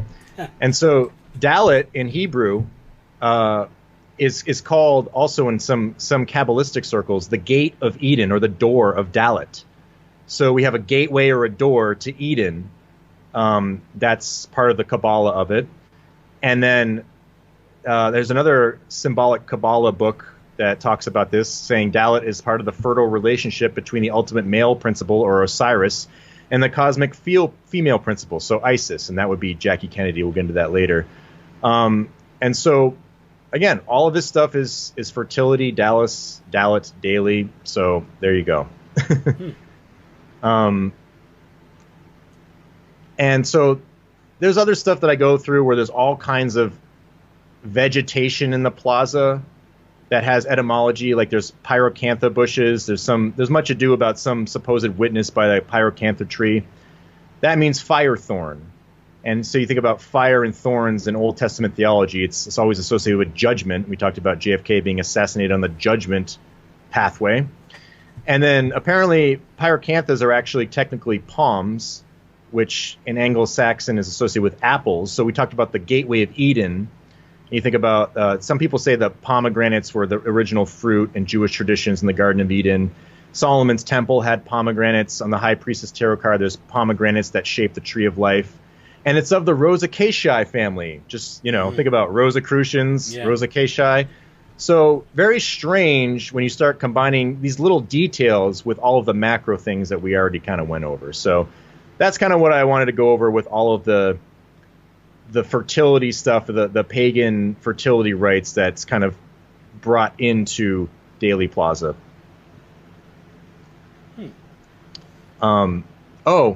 Okay. So we talked about the idea of Pan. I'll just throw this out there really quickly. There's a book that talks about invoking different deities through magic rituals. And the Greek god Pan, I'm going to get into a little bit more with Oswald, but one way to invoke him is through imagery of sloping hills. And what's the most famous sloping hill of all time? The grassy knoll. Yeah, the grassy knoll, yeah. So I'll get into that later, but this idea, of fertility in the god Pan, just keep that in mind. So moving on, I wanted to talk about the death and resurrection of Hiram Abiff, Jesus Christ, Osiris, and how this plays into stuff. One thing I'll just go over it real quick because it involves astrology, but basically, if you understand astrology, JFK's birth chart, he has these placements that reflect a solar cross in Kabbalah, and they're all in this house that's called the House of Death and Resurrection. So he has the most powerful planet placements in a house that's associated with death and resurrection, and it provides this solar cross on the Tree of Life. And in Golden Dawn traditions, in the ritual of Osiris, Isis, and Apophis, Osiris dies by the destroyer, Set, so our Oswald, and is resurrected by Isis, or Jackie Kennedy. But when Osiris rises, he has this solar cross, and it mimics exactly the astrology correlations on the Tree of Life. So I won't get too into that because that's kind of, people will probably eyes glaze over if they don't know much about this stuff. But Kabbalistically speaking, he would be a perfect candidate for a death and resurrection ritual from this sort of lens. And so if you read some of the occult writers talking about the ritual of Hiram Abiff, Manly Palmer Hall talks about how Jesus dying on the cross, Hiram Abiff is associated with that, and then Osiris in his coffin is associated with this, and this is all about the elements, the material body, the lead must die before the great work can be achieved, and this is all part of the born again ritual, and this is like the phoenix rising from the ashes. And he says that there's a close relationship between Freemasonry and the Knights Templar and Hiram Abiff, linked with the martyrdom of Jacques de Molay. So Jacques de Molay was the Templar that was burnt at the stake in 1313. Now, history will say 1314, but the occultists say it's 1313, Madame Blavatsky specifically. So this gets in the idea of frame 313 in a little bit. But the point is, everything we just talked about is tied into this death and resurrection of Osiris. And Albert Pike says that the death and resurrection of Osiris specifically relates to the death and the resurrection of the Templars. That is what the ritual is for in Chapter 30s of Morals and Dogma. So here's where I think it gets a little wild. So there's this idea that Christ died and resurrected 3 days later. Some people will debate this, but in the occult circles, that's what they believe. And so Hiram Abiff being associated with this, this idea of the son being resurrected after 3 days. So here's what's really wild. JFK Jr.'s third birthday was on the day of his father's funeral, 3 days after the assassination. So there is the son being resurrected on his birthday 3 days after his father was killed. That is a strange coincidence. Yeah. So I don't know how you coordinate that, but it's pretty interesting. And so JFK Jr. would be seen as Horus, the sun god resurrected. And so there's parallels to Hiram Abiff and John F. Kennedy, where Hiram Abiff is killed at high noon in the temple. So JFK was killed at high noon in the Dealey Plaza temple. Mm-hmm. And then Hiram Abiff is slain while he's headed west towards the west gate of the temple. So JFK is killed when he's headed towards the west part of Dealey Plaza. And then Hiram Abiff is attacked by 3 ruffians that give him 3 blows. One is to the neck, one is to the back, and one is to the head. And then JFK is given 3 blows allegedly in the reports, supposedly a bullet missed or whatever, but he's got the neck shot, and then, Hiram Abiff's second shot was to the chest. JFK's is to the back, so there's kind of like an inversion there, but it's going into the chest cavity. And then the third blow of JFK, obviously, to the head, just like Hiram Abiff. And so those are some pretty interesting correlations that line up exactly to a Masonic ritual inside a temple. And this is why you have the three tramps. Perhaps. Yeah. And then this is a little bit more Kabbalistic, but there's association saying that Hiram Abiff is killed by the three killers represent the state, the church, and the mob. And so in conspiracy world, those are the three entities that people say killed Kennedy. So I don't know what that's about, but that's pretty interesting. And then a quick number thing, I'll just throw it out there. In Gematria, the Tetragrammaton Yod He Vav He equals 26. That's kind of like a popular number. To get the Hebrew name of Jesus in the Old Testament, Yeshua, you add the number 300 to the Tetragrammaton, so it equals the number 326. So 326 is the number of Jesus Christ in Kabbalah. And 1122 is the 326th day of the year. I think that's pretty interesting. What a coincidence. So here you have this solar cross, death and resurrection, and then, of course, the blood of JFK on Jackie Kennedy's wool or lamb outfit, right? Mm-hmm. And then his son is resurrected on the third day. So combine all that together, I'd say that's pretty well coordinated. Yeah.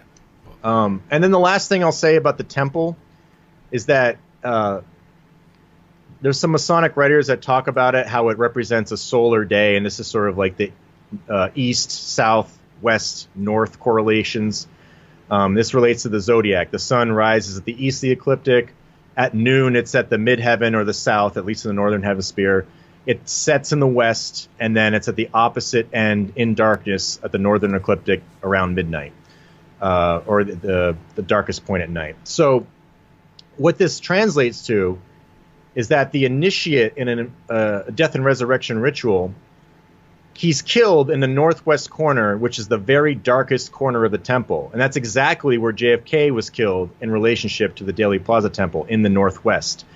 And this is because he's at the point of darkness and ignorance, ready to advance through the darkness. So again, darkness and ignorance, we could relate that to old Catholicism. And he's ready to shed that body and then be resurrected into the mystery religion doctrine. So all the directions, all of these things correspond specifically to Masonic death and resurrection rituals. And one last point I'll make is that the north being the darkness direction in Freemasonry, it's pretty interesting that the UN logo is basically like a big target or bullseye over the north. And so what's the UN following? The Luciferian doctrine. And what do? They illuminate the darkness. So there's another interesting Kabbalistic correlation to, the north and the evil creator god of Gnosticism, as they put it. So before I move on to something else, I don't know if you had anything you wanted to touch upon or reflect or ask. I guess this one's fairly obvious. Of course, 11 and 22, you get 33, right? Yeah, and there's 22 pathways on the Tree of Life. So there's a 22 correspondence. And then 11 is just the pillars. So yeah, the date itself Kabbalistically reflects the Tree of Life. So pretty interesting. So I want to talk a little bit about Aleister Crowley philosophy and ritual. Mm-hmm.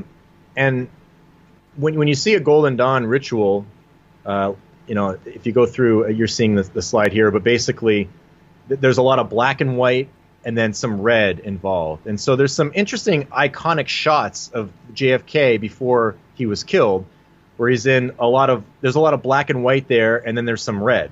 Yeah. So you can see that some of these iconic shots have reflections of a Golden Dawn ritual or temple. And like I said, one of the Golden Dawn rituals is called the Great Practicus, reflects so much of this. So the one thing I was going to talk about with Crowley and magic and alchemy This is the nature of an alchemical process. I'm just kind of reaffirming this because you can see this in a lot of other layers, not just the Kennedy assassination. But he talks about how nature is a fatal and evil force. So nature or creation is wrong to begin with. And so the adept wants to skillfully transmute this. And it says that the adept skills out the most repugnant nature to transmute, that the triumph may be the greater. And so the Rosicrucian occupies themselves with this process, and they deliberately poison what they want to transmute. And that brings it to this stage called the Negredo. And this is the quote-unquote joy of the alchemist, bringing things to degradation and then bringing it out of it. So I just wonder if all of the crazy entertainment, degradation, and you know, like I always use Mark Devlin's talking about hip-hop as an example of getting everybody debased. Is that part of this great work where they're deliberately poisoning everything and they're going to try to bring it to this Luciferian UN oneness at some point down the road? It's part of the doctrine, so it would be consistent. Well, maybe that's why so many musicians and rock stars and pop stars show an affinity or they're fans of Crowley. Yeah. And this mimics the esoteric, well, even the Orthodox fall of Lucifer, or at least the projection, where it starts out virgin or the seal of perfection, as they say in the Old Testament, and then it's cast down, the fall, into the realm of hell or whatever you want to call it.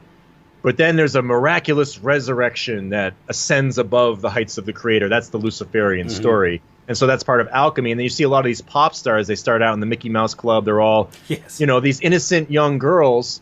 And then they go through their fall, like Britney Spears or Christina Aguilera. They become the whore, the harlot. And then all of a sudden they're into Kabbalah, like Madonna or Britney Spears. A pretty interesting transformation. So Carl Jung even mimics this. So you think, oh, well, Carl Jung, he's like an established academic. What could he have to do with Crowley? But I'm just going to read what he says about alchemy, and you can see just how much it's paralleling what Crowley says. So he says in Mysterium Conjunctionis on page 197, he says that the alchemists understood the return to chaos, and this is the chaos of creation in Genesis. This is the archetype for it. As an essential part of the great work. It was the stage of the Negredo, or the blackness, and the mortificatio, or the killing, or the death, which was then followed by the purgatorial fire and the albedo, or the whiteness. So this spirit of chaos, he says, is indispensable from the work. So you always have to have chaos in these alchemical transmutations. And it says, this chaos cannot be distinguished from the gift of the Holy Ghost any more than Satan of the Old Testament can be distinguished from Yahweh. And so this is the unconscious being both good and evil at the same time, and yet neither, the matrix of all potentiality. So that sounds kind of abstract, but what he's really saying is that there is no good and evil. Yahweh of the Old Testament is no different from Satan. They're just polarities of each other, and this is what the exoteric religions don't understand, that this nature of oneness is beyond good and evil. And so when people have morality, that's seen as quote-unquote profane to these adept occultists, or at least it's consistent with the doctrine, despite having a lot of whimsical philosophy that sounds very nice and liberating. Yeah, equality, fraternity, right? Yeah. So this is what the alchemists believe, according to Carl Jung and also Crowley. So just bear that in mind, because this all applies to the event. So I'm just going to quickly go through a couple things about Crowley's philosophy on magic ritual. He says there's 3 methods of magic ritual, and I won't go through the first 2 because he says the third is the most powerful. And he says that this method is the dramatic. And he says that it's hard to pull off because you need to rely on the performance of many people. It's a theater, it's a drama. And so you can't do it with a single person. And he kind of says, tongue-in-cheek, it's probably most useful for the foundation of a religion. So he says this magic is so powerful you could just create a religion if you pull it off. And it's interesting, he says it's the method of Catholic Christianity, but of course they think that they bastardize all this. And he says it consists in the dramatization of a legend. And so he relates this also later on to the drama of Osiris and the sorrowing Isis and the destroyer Apophis who kills Osiris. And he says that through this ritual, there's no secret veiled in nature. Something about this death and resurrection of Osiris with these elements encompasses like all the secrets of the mysteries. And so if we just apply this Io of Crowley, IAO, Isis, Apophis is just Set, Osiris, you could apply that to John F. Kennedy, Jackie Kennedy, and Lee Harvey Oswald. Those are the main players in this drama. So this would be part of the most powerful ritual magic possible, according to Crowley. So again, those are the main figures in all of this assassination. And then there's some interesting connections to the idea of Babylon. And this gets into the idea of bringing something to debasement. You know, the whore of Babylon, bringing it to the lowest level. And this is the Night of Pan. You bring the initiate to this abyss, or whatever you want to call it. And that is part of losing this old ego and rebirthing the new one. So what's really interesting is Crowley has a Babylon glyph, and there's a lot of sevens on it, but there's also 277s. And this glyph, again, this is complicated, but you can place this on the Tree of Life. The star is pointing down towards the earth, the material world. So that points towards the west in Kabbalah. So you have a left and a right 77 on this Crowley glyph. And what do you have at Daily Plaza? Roots, north and south, 77. Right? So you have Elm Street 77 and then Commerce Street 77.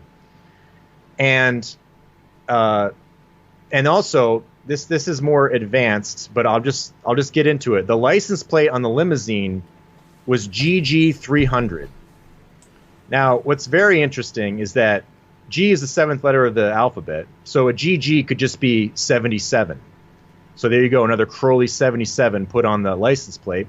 And then G is also the third letter of the Hebrew alphabet. It translates to Gimel, and that could be seen as GG33. So on JFK's license plate on his limo, the GG can be 77 or 33 from the Kabbalistic standpoint. There's also a 300 on it, and if you add 300 to 33, that gives you the number 333. And this is associated with what's called chaos magic. This brings it to this chaos that they're talking about. And this has to do with the abyss and this demon called Karanzan. This is all weird Crowley shit, so I'm not going to get overly into it.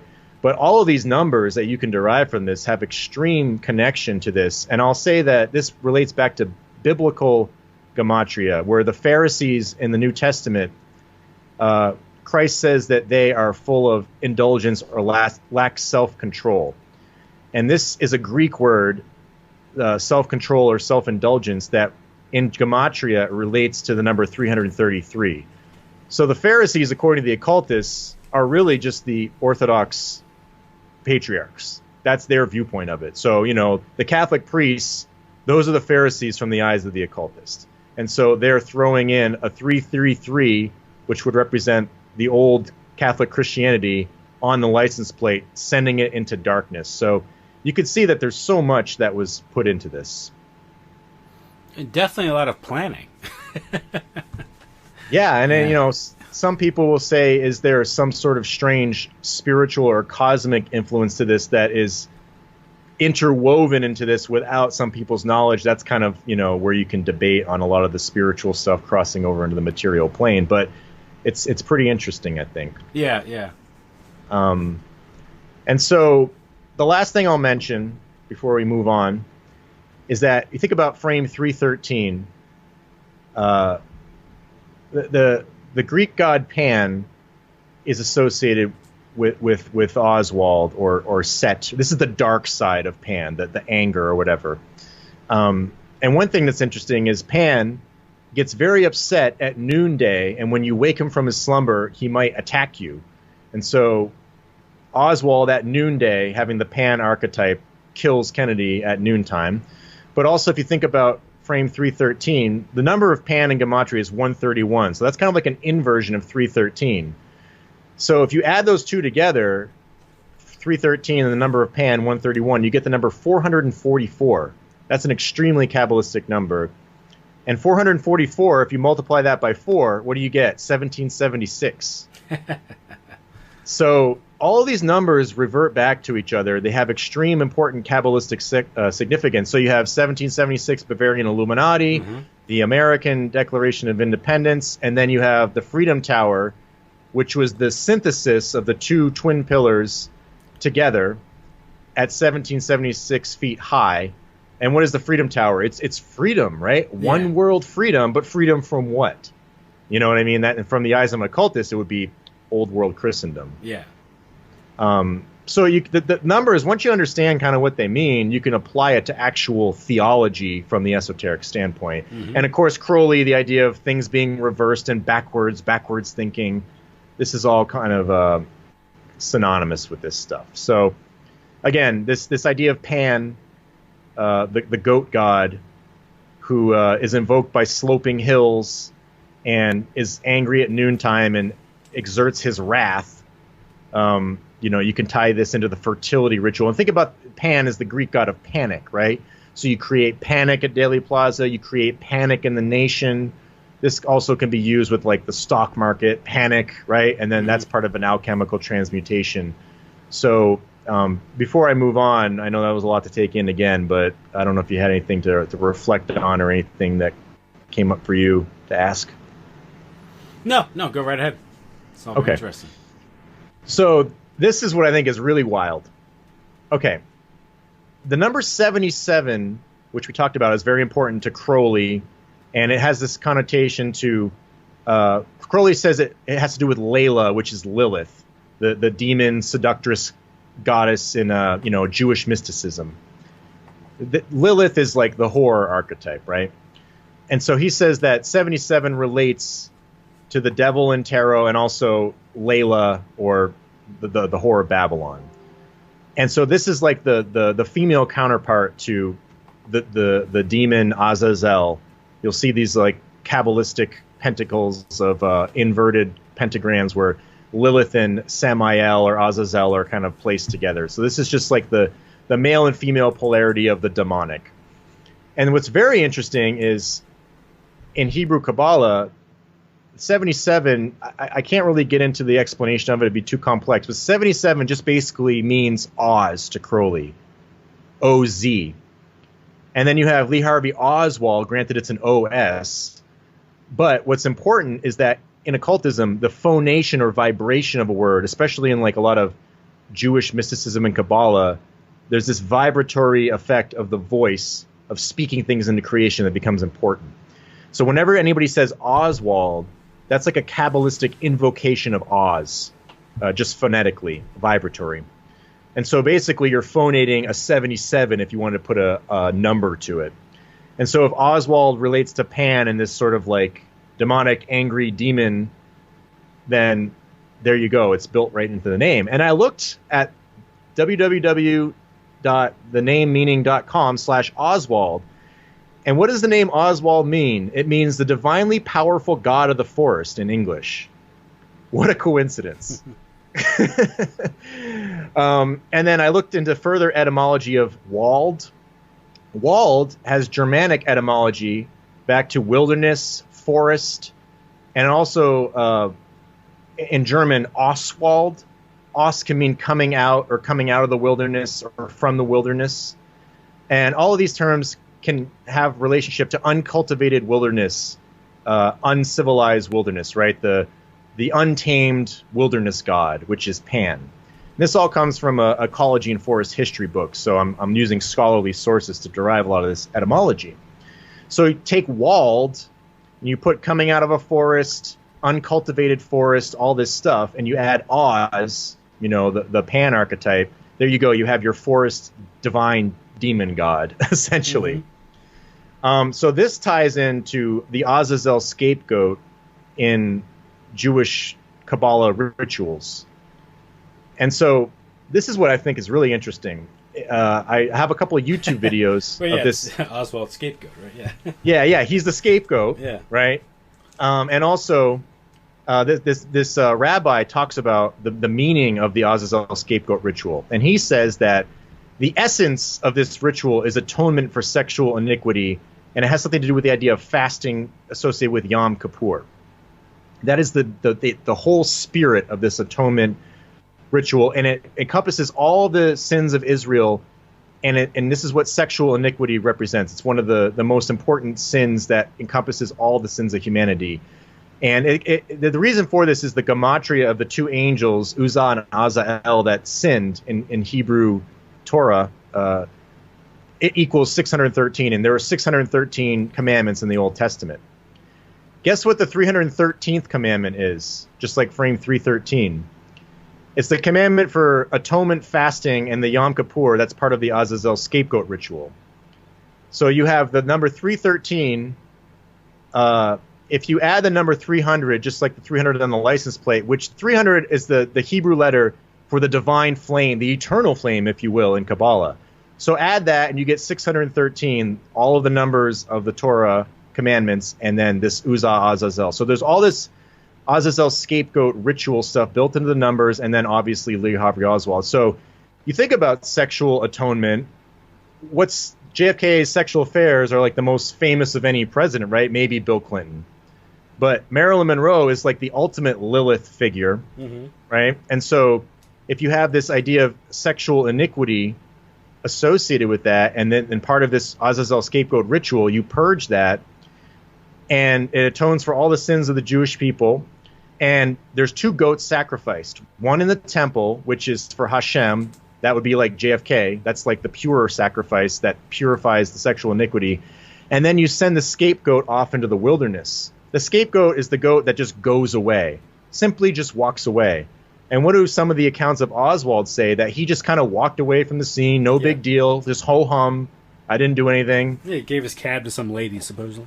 Yeah, so he's the scapegoat that goes away. And granted, the scapegoat is thrown off a cliff. Now, he wasn't thrown off a cliff, but he was found in Oak Cliff, in the theater, I guess. It was in Oak Cliff. So, you know, that's where he lived, I guess. So you have a cliff association to him, just by namesake. And then he's killed later after the assassination. So outside the temple, he's killed. So it's pretty interesting, based on Lee Harvey Oswald's etymology, divinely powerful god of the forest, the Oz Crowley invocation, and all of this sexual atonement. Like, it seems pretty obvious to me that there's a lot of allusions here to this.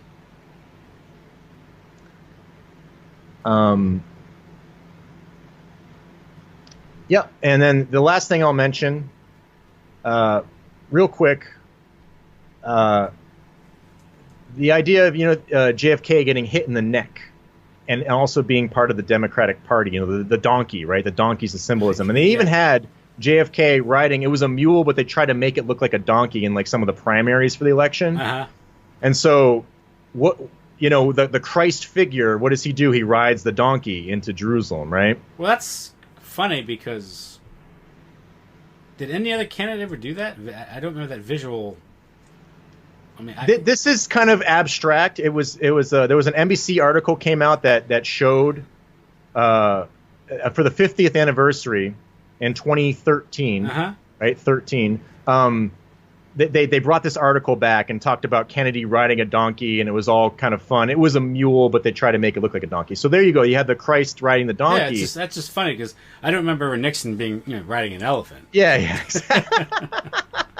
So, exactly. That image you see. I just don't remember any other candidate, getting on a donkey, or what's presented as a donkey as part of a photo op. That does. Yeah, and why do they bring that back for the 50th anniversary? Yeah. And so the point is that the donkey is a sinful animal, and when you use a sinful animal, you can substitute goats, donkeys, sheep, cattle, whatever. There's all kinds of animals that represent the same thing, the sin nature. And so what's interesting, in Exodus 13:13, again, 13:13, the Templar execution year, frame 313, whatever, the passage is, for every offspring of a donkey you'll redeem with a lamb, and you'll break the neck of the donkey. So this might tie, I think, to the breaking of the neck of the donkey with the neck of Hiram Abiff being killed. And then also Mithras slays the bull. He stabs the neck of the bull. So just another bull, donkey, all these animals, these nature animals representing sin. there's something important about the neck and this sin animal.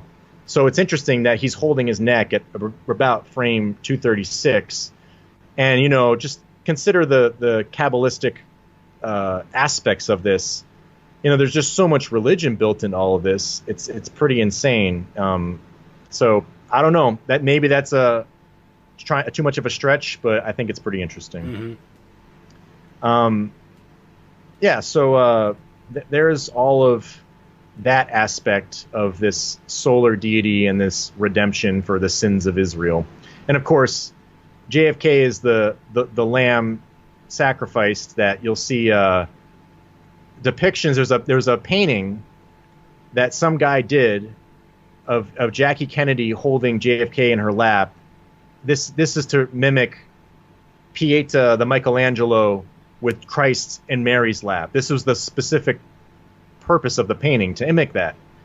And then the Vatican, again, obviously post Vatican II, they took this painting of JFK dead in the lap of Jackie Kennedy and they put it in the Vatican art collection. So apparently now the current Vatican thinks there's something pretty important about this JFK assassination. Yeah, I mean, that's funny because I saw the painting and compared to like the Pieta or the the Sistine Chapel, it doesn't really rank up there. So right, so they're obviously connecting JFK as a solar Christ figure, and if you put all this Osiris Hiram Abiff stuff about it, you can kind of get the picture. And yeah, Vatican has an art collection now. Yep, yeah, I have again, everything in my series is sourced. There's several articles. Mainstream articles talking about this. I think the artist was an Italian guy in like maybe Chicago or something. That's okay. I looked at the artwork. I'm not an art critic, but it seemed a little kitschy to me. You know. Yeah. It's almost like the painting with Elvis Presley, the Marilyn Monroe, Marlon Brando at the diner. You know, there too. Yeah, exactly. Well, it's very modern. Yeah, dogs playing poker. I don't know. So again, Jackie Kennedy, she's wearing a wool coat, right? Lamb. Like the blood of the lamb on the coat. So there's a lot of allusions there. So that kind of encompasses that aspect of it. There's an important Kabbalistic thing that's tied to your birth date and how it reduces in numbers. And in occultism, this ties to a sense of destiny or purpose or something like that. Mm-hmm. And so if you're looking at it from that lens, and you're trying to manipulate something, you could be like, okay, can I use this person's life path number in a ritual that corresponds with all of the esoteric stuff? So the point being, I'm not saying people have to believe in this stuff. I'm just saying that this is from that viewpoint. But for example, JFK and Jackie Kennedy's birthdays, when you reduce them, they give you the numbers 2 for Jackie and then 7 for John F. Kennedy. Now, you tie these to tarot cards in occultism. So Jackie's life path, or quote-unquote destiny, is the high priestess. She's the virgin goddess. So that's why even more so she's the Isis figure, because that's her all-encompassing life path tarot card. Mm-hmm. JFK's is the chariot, the king in the chariot, right? The king in the limousine, if you will.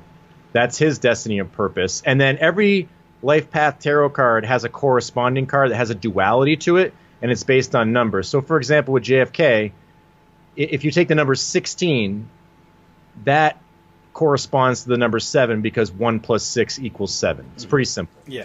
So the corresponding tarot card to the chariot, the king in the chariot or the limousine, is the tower card, which is the king with his crown shot off and the king and queen falling. So just from that, in a very literal sense, JFK's life path is the king having his head shot off or his crown shot off, falling. That's the. So I mean, you're saying this lines up independent. I mean, basically, this type of, formula pre-exists assassination. Yes. Yeah, okay, that's what, this is based upon his birth date. So you can wonder if this was selected or chosen for this purpose by occultists performing a ritual. How long was this planned, or is there actually even a higher metaphysical thing going on? Having a hidden hand. So the spiritual battle, as some might put it. So just or remember, they say, here's this guy Kennedy who's all his numbers line up. Let's pick him. Yeah, exactly. So there you go. The archetype of Jackie Kennedy, the Virgin, ISIS, and then JFK is the king in the chariot. Who has a chariot disaster, let's say. Mm-hmm. And so the chariot in occultism is the king in his triumph, and it's symbolic of the consciousness of the universal will. So the will of the people, the macrocosm, entire humanity, their will is encompassed in this chariot symbolically. So again, if you're going to try to make a macrocosmic effect and get the democratic will of the people to move away from the old Christendom, the chariot and archetype can be built into this. And this has connotations to the Merkaba chariot in occultism that's tied to the vision of Ezekiel. And I'll get into that a little bit with Carl Jung. But what's interesting is this king in the chariot is associated also with Apollo, right? Like the Apollo 11 rocket. I'll get into that later. 11. Right. And Madame Blavatsky says specifically that the number of Apollo is the number 7. So JFK's life path reducing to 7 gives him an affinity with Apollo in archetype, again, the solar deity.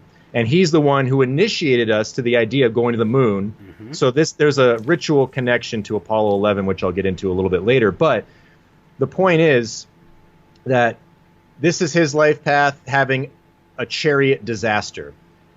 And Apollo, who's his twin sister? Diana, right?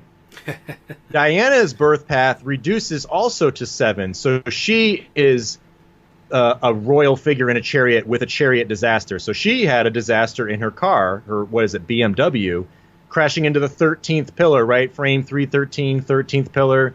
She passed an obelisk that had a reflective pool at the Luxor obelisk, I think. It's part of Egypt, in the Place de la Concorde or whatever. So there you go. The twin sister of Apollo has the same life path number and a similar chariot disaster. So that's just, there's some other connections that are interesting with Diana, but I won't get into them. Those are just like the basic ones. So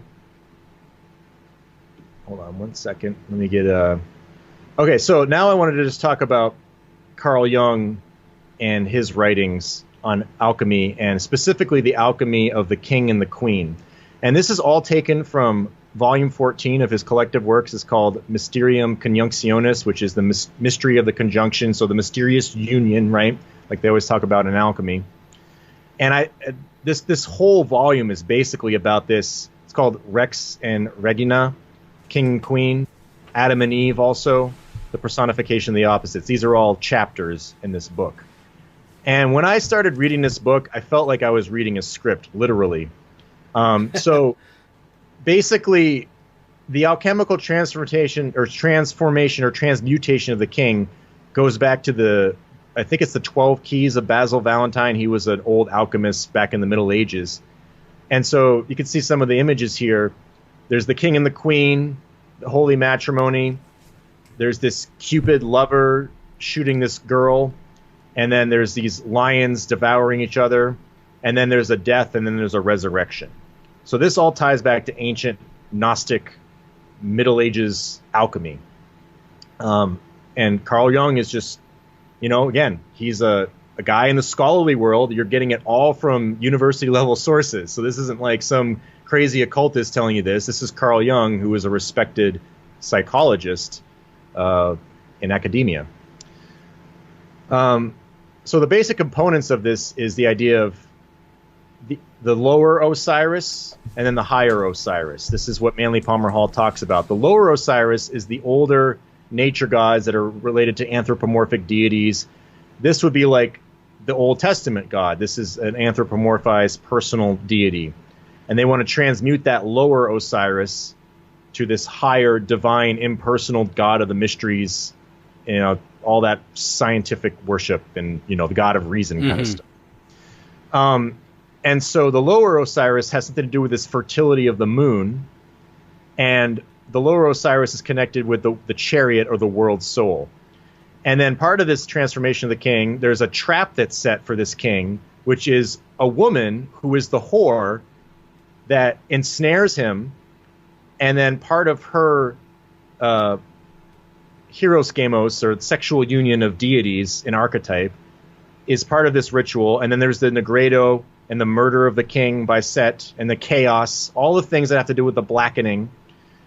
And then the Juno peacock, which represents the virgin goddess, resurrects him through the eternal flame. The eternal flame is synonymous with the phoenix rising, the resurrection. That's what the eternal flame represents in occultism. It's like this eternal flame that stems back to Zoroastrian religion. And that's what Crowley talks about, his version of ritual magic being tied to ancient Persian Zoroastrianism. And then so the divine Osiris, that's what, once everything's purified and all said and done, you have this grand illumination, or the whitening they call it, the opposite of the blackening. And that's the divine Osiris and his own fertility. So you have the rocket, which is an obelisk, a flaming obelisk, essentially. Yeah. Shooting up to the moon, the virgin moon, right? The moon that mankind has never touched, and you impregnate it in this ritual of giving Osiris his passive expression. So that's the higher nature of Osiris. So that's the tie-in of JFK telling us we're going to go to the moon, and then eventually the Apollo sun god got transmuted and goes to the moon, and it's this macrocosmic god, right? Humanity is now the new god in science. And you transmuted that old way of thinking.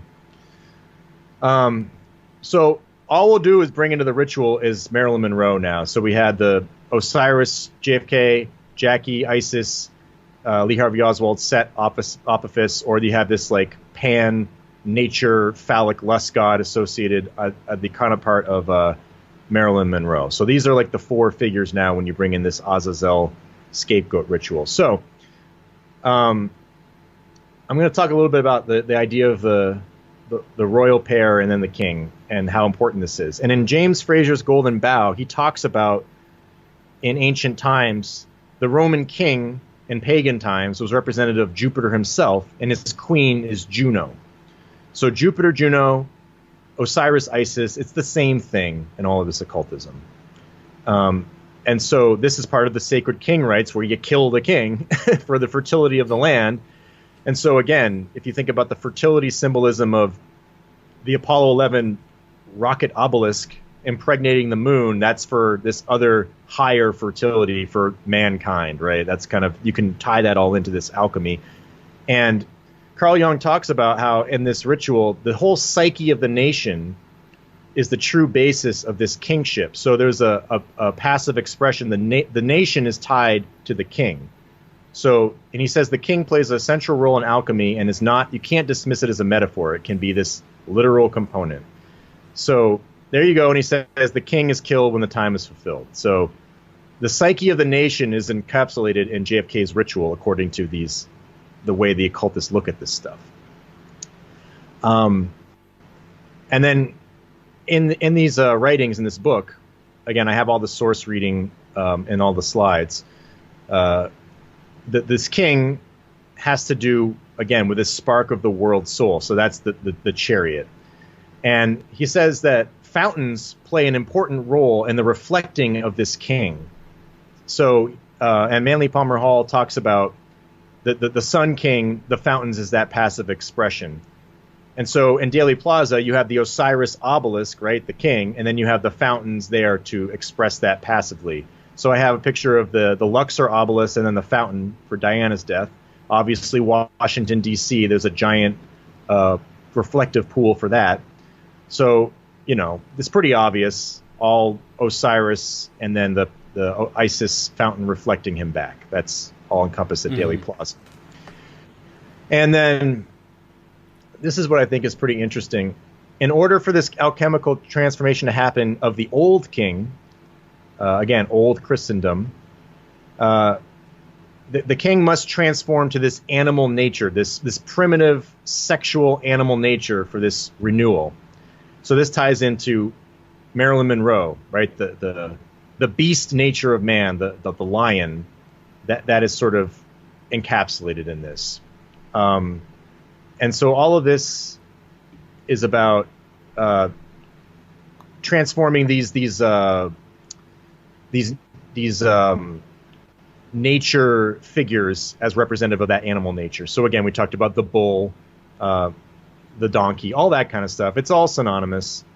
And so in all these occult doctrines, Jupiter Osiris is part of the bull, and that's like the lower nature, and this higher nature is hidden within him. So the Gnostic philosophy is that there's this divine spark in everything material, and then the creator god, the evil material creator god, or the religions that worship that, they're trying to hide you from that, right? They're trying to hide you from that pure spirit of Lucifer spark in all of this stuff.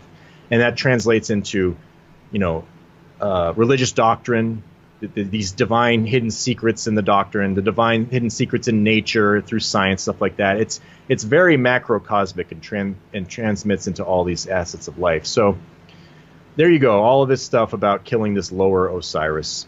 And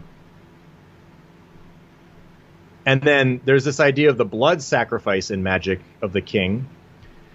And so obviously there's a lot of motifs of JFK's blood being on Jackie Kennedy, supposedly. It's weird when I see her coat in all the pictures, I don't see any blood on it, but I don't know if they're using a different coat or what's going on with that. Yeah. But the point is that there's something important about the blood of sacrificed victims for magical purposes. And Carl Jung ties this back to the Sabaeans, which I think is some ancient Semitic cult that was like kind of near like Saudi Arabia or something like that. So that's part of their human sacrifice, or their sacrifice victims. This blood is very important, and it's all tied to this like Rosicrucian, Rosy Cross kind of stuff. And what I think is interesting, if you have this blood on Jackie Kennedy's coat, you see all these pictures of her holding red and white roses, just like the Tudor rose, right? The red and the white rose unified. And then pink, what is the color pink? That's just the unification of red and white.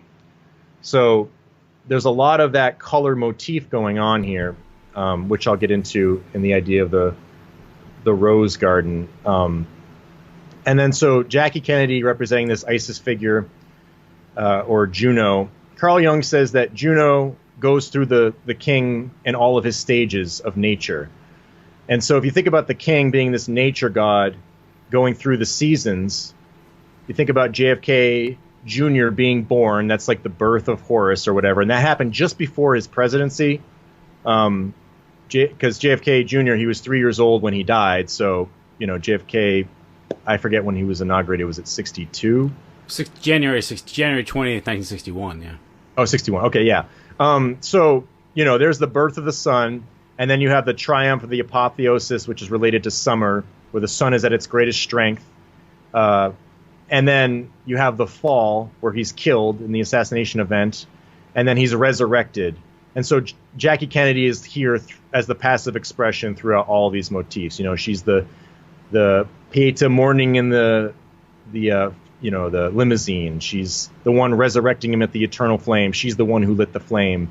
She's there at the inauguration, all this stuff. So that's sort of like this weird nature god illusion and expression of her. And then think about the eternal flame, right? There's this idea called the Vestal Virgins in ancient Roman times, and they tend to the eternal flame. They're the keeper of the eternal flame, and it's a veiled Vesta. So whenever you see Jackie Kennedy with the eternal flame, whether she's lighting it or going back to it, she's always veiled. So that is reflective of this virgin in the flame. And we talked already about, her connection with the Vatican painting. And even when they do the articles for that, they call it Pieta Unveiled, like Isis Unveiled, right? Mm-hmm. Like the Blavatsky's book. So there's something tied in with all of this. And one thing that's really interesting is at the funeral, the high priestess, she sits between the Gemini pillars, the two twins. And this is what I think is really strange. She, at the funeral, is standing in between her two kids that are dressed in the same exact outfits, like twin kids. So she's like the goddess between the pillars of her two little twin children, just like the high priestess tarot card. So very interesting that they bring her out in these photo ops to mimic tarot cards, essentially. Mm-hmm. And then so back to the idea of the chariot, Carl Jung talks about how it's really important to tie this chariot to this four-wheeled vessel of Ezekiel.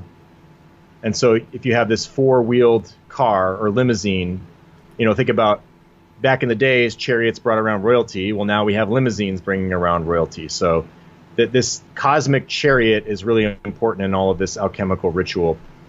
And there's all these connections to the king being tied to the moon, and he gets his renewal through the moon. So obviously that goes into the JFK Apollo 11 stuff.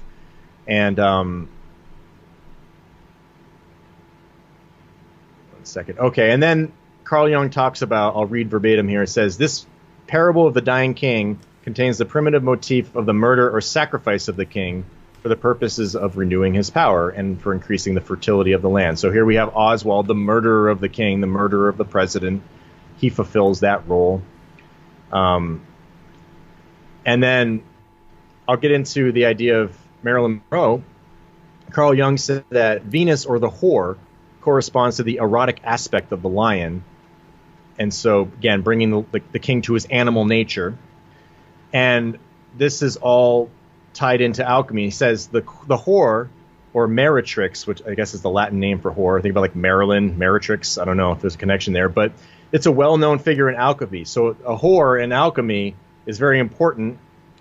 And then there's this idea that this whore is part of this lion hunt where she is intentionally placed as an eye charm or a trap for this king, that he'll fall into this snare. And this is part of this love affair. And this is all part of the ritual. So Marilyn Monroe, you think about Happy Birthday, Mr. President, and all that stuff. That's what people think about. The trap for Kennedy. I mean, it all corresponds to this alchemy. You bring the horror figure into this, and now she's unified with the king through sexual union. And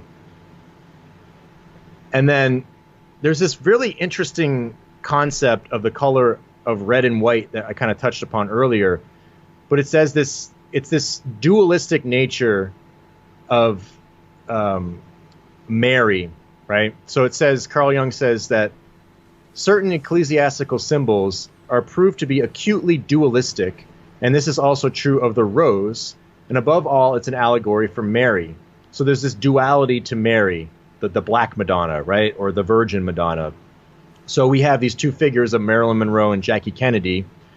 We talked about Jackie Kennedy. She's archetypally, through numerology, the Virgin. So there you go. And then this is what I think is pretty wild. If you watch the beginning of the Zapruder film, there's all of this red and white color motif going on. And there's this little girl you'll see running up in the background. And her name is Rosemary Willis. So Rosemary, which is tied to the colors white and red in occultism, she's dressed in white and red. She has a white sweatshirt and a red dress or shorts.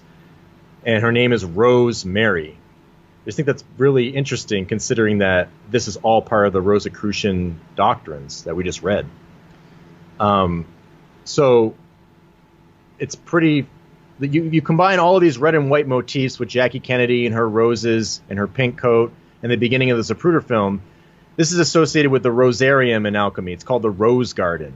So that's part of this process, and it's all about, the blood and all of this. So it's all linked to the woman, or the Mary figure. So there's a duality to it. So you can kind of connect that to Jackie Kennedy and Marilyn Monroe at the beginning of the Zapruder film. And then the interesting thing is, as the Zapruder film progresses, just before the kill shot, you started out with the virgin imagery, the nice rose garden imagery, and Rosemary Willis, this innocent little girl. And before the kill shot, you have two women, most famously the lady in red and the lady in black, right? So now we're turning to the dark side. This is the dark female side, just before the kill shot. Now, this is what I think is really wild. The two women, their names connect directly to Marilyn Monroe. Marilyn Monroe's original name, before her stage name, is Norma Jean Mortensen. So think about Mortensen, Mort, dark, death, whatever. That's just her last name. But the lady in red's name is Norma Jean Hill. What a coincidence that Norma Jean is the lady in red, and Marilyn Monroe's original name is Norma Jean Mortensen. Yeah. Now, the woman in black is named Mary Mormon. Mary Mormon, Moore, the Black Mary. the Black Madonna. And so you think about it, just all the etymology here: Mary, the Dark Mary, Marilyn Monroe, yes. Norma Jean Mortensen, Norma Jean Hill. And then think about Hill, you can just connect that to Pan, the scapegoat, the sloping hills and stuff. So this is just before the dark event, right? This is the Dark Mary, the two dark women, and his kill shot happened just after that. So I just think that is incredibly coincidental, if you believe in coincidences like that. And then Carl Jung talks all about how this whore is a part of the chaos of the ritual, the meretrix, the Great Babylon, just like Crowley's Babylon. We talked about all the Babylon fertility symbolism here. It's right by the grassy knoll and all this stuff. So it all corresponds, no surprise. And so, just think about all these red and white motifs and the blood of the lamb and all this atonement for sexual iniquity and fire thorns and judgment, pyracantha bushes. Add it all up. I mean, it's one giant Kabbalistic ritual of death and resurrection. So the other thing is interesting. We think about Mary Mormon, just the word Moor, right? That's traditionally refers to, black Muslims in like North Africa and stuff like that. And they were always kind of at war with especially Catholic Spain. And so what's funny is that when you read Carl Jung's alchemical writings, he says that specifically, he says the Moor, or the Black Osiris, or the Ethiopian, is part of this black Negredo. And this is, it's pretty racist, but this is just what the doctrine says. It says the Moor, or the Ethiopian, is the black sinful man, which is pretty messed up. That's what the alchemical doctrine says. And part of this represents the head or the skull in these old rituals. So something is really important about the alchemical transmutation of the head or the skull in these Sabaean alchemical rituals.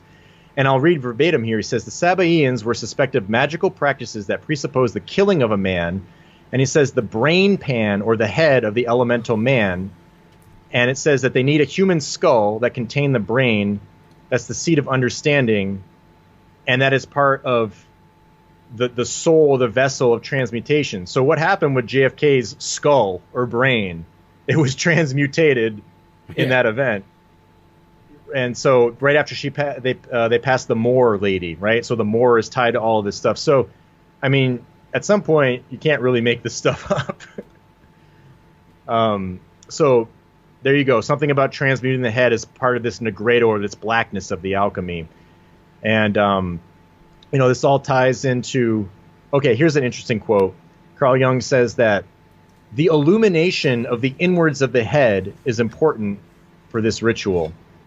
So when you look at the Tower card in tarot, you get the illuminating lightning strike right on the head, knocking the crown off. So that's the illuminating the head, right?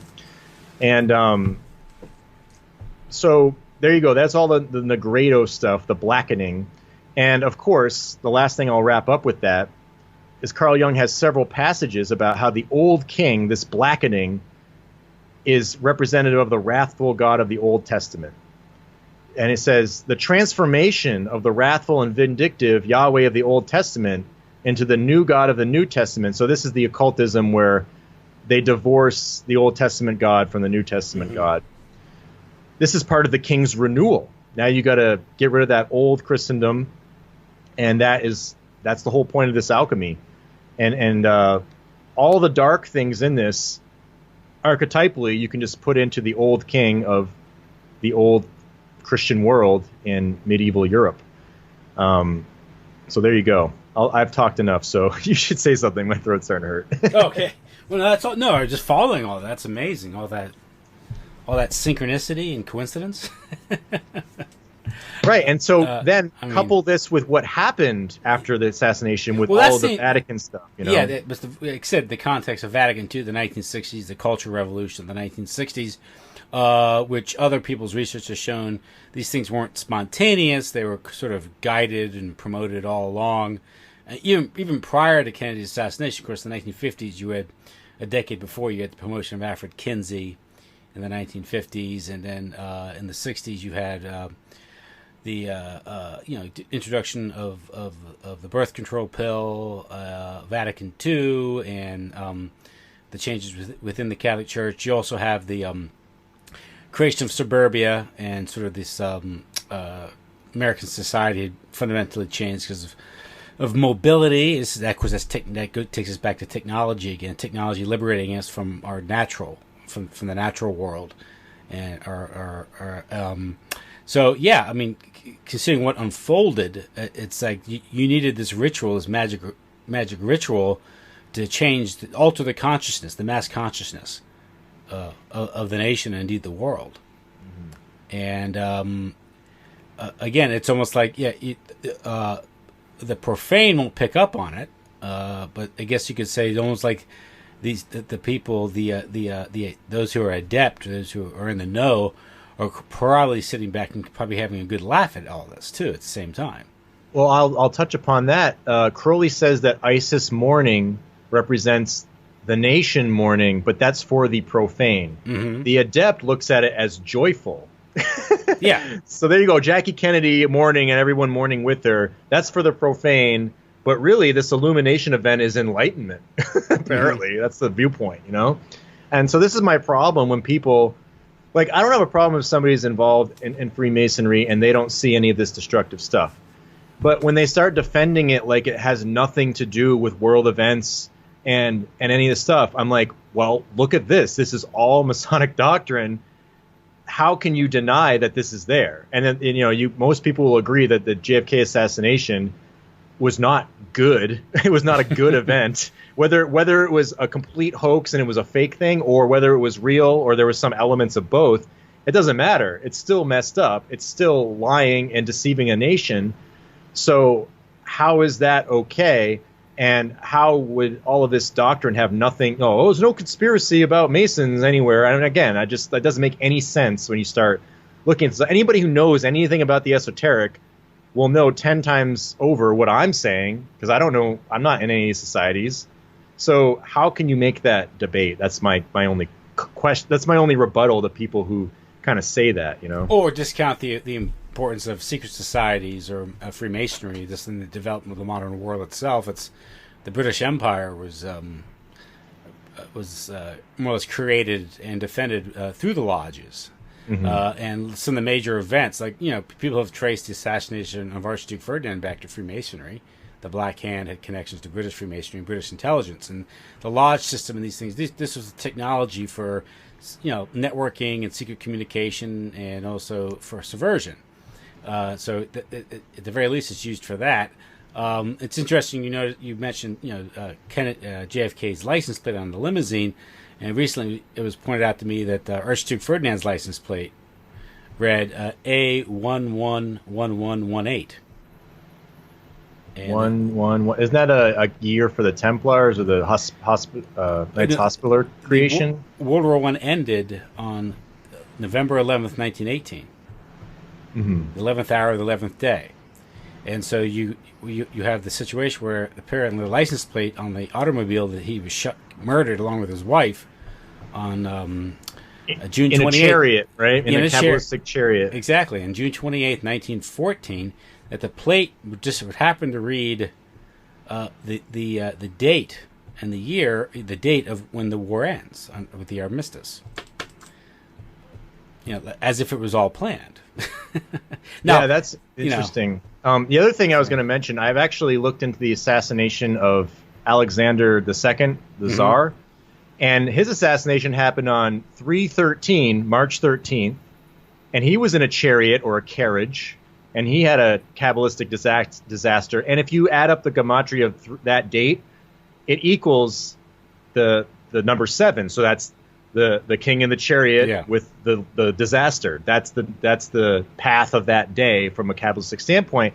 And the other thing is that was in, I think, 1881, and he was born in like 1881. So it's something weird with like the 1s and the 8s and then the 1s and the 3s.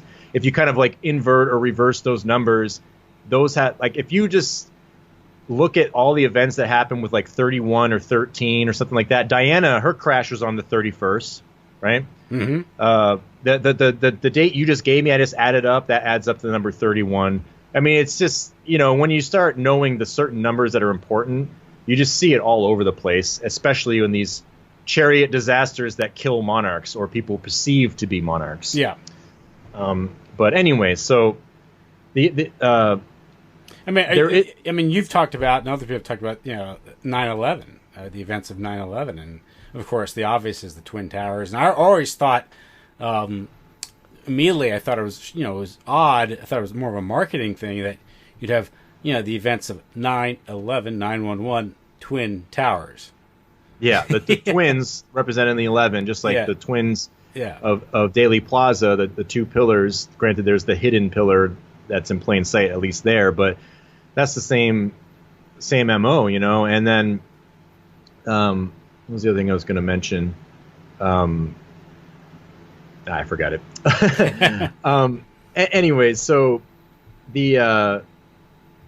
so back to the assassination and the alchemy of Carl Jung. There's two baptisms that happen with this king. Again, you have a active male force of the baptism, and then you have a female passive expression. So this is fire and water. Mm-hmm. So in the Rosarium or the Rose Garden, and we talked all about the rosy symbolism at the event at the beginning of the Zapruder film, the red and white motif. That's where the baptism by fire happens. And so that's exactly where he was baptized by a triple flamed fire, 3 bullets. And the judgment card in tarot, again, I talked about it. It's related to, the judgment path where he's assassinated with. It's related to the Hebrew letter Sheen, which is the triple flamed letter. If you look at the letter on the judgment card, it's a triple flamed letter. So triple fire, right? So Oswald has a triple fire, and it's the divine fire. So when people think about Oswald's fire, they usually say it was pretty divine because they say no marksman could have pulled off what he did. Just like on 9/11, there was a divine fire that melted all the steel beams, right? And there's a lot of symbolism associated with this in 9/11 as well. So this divine fire, you can see them molding it into the official story. It's pretty funny. Yeah, numbers on all the planes, 11, 77, 175, and 93 all have significance too, correct? Yeah, 93 is a Crowley number.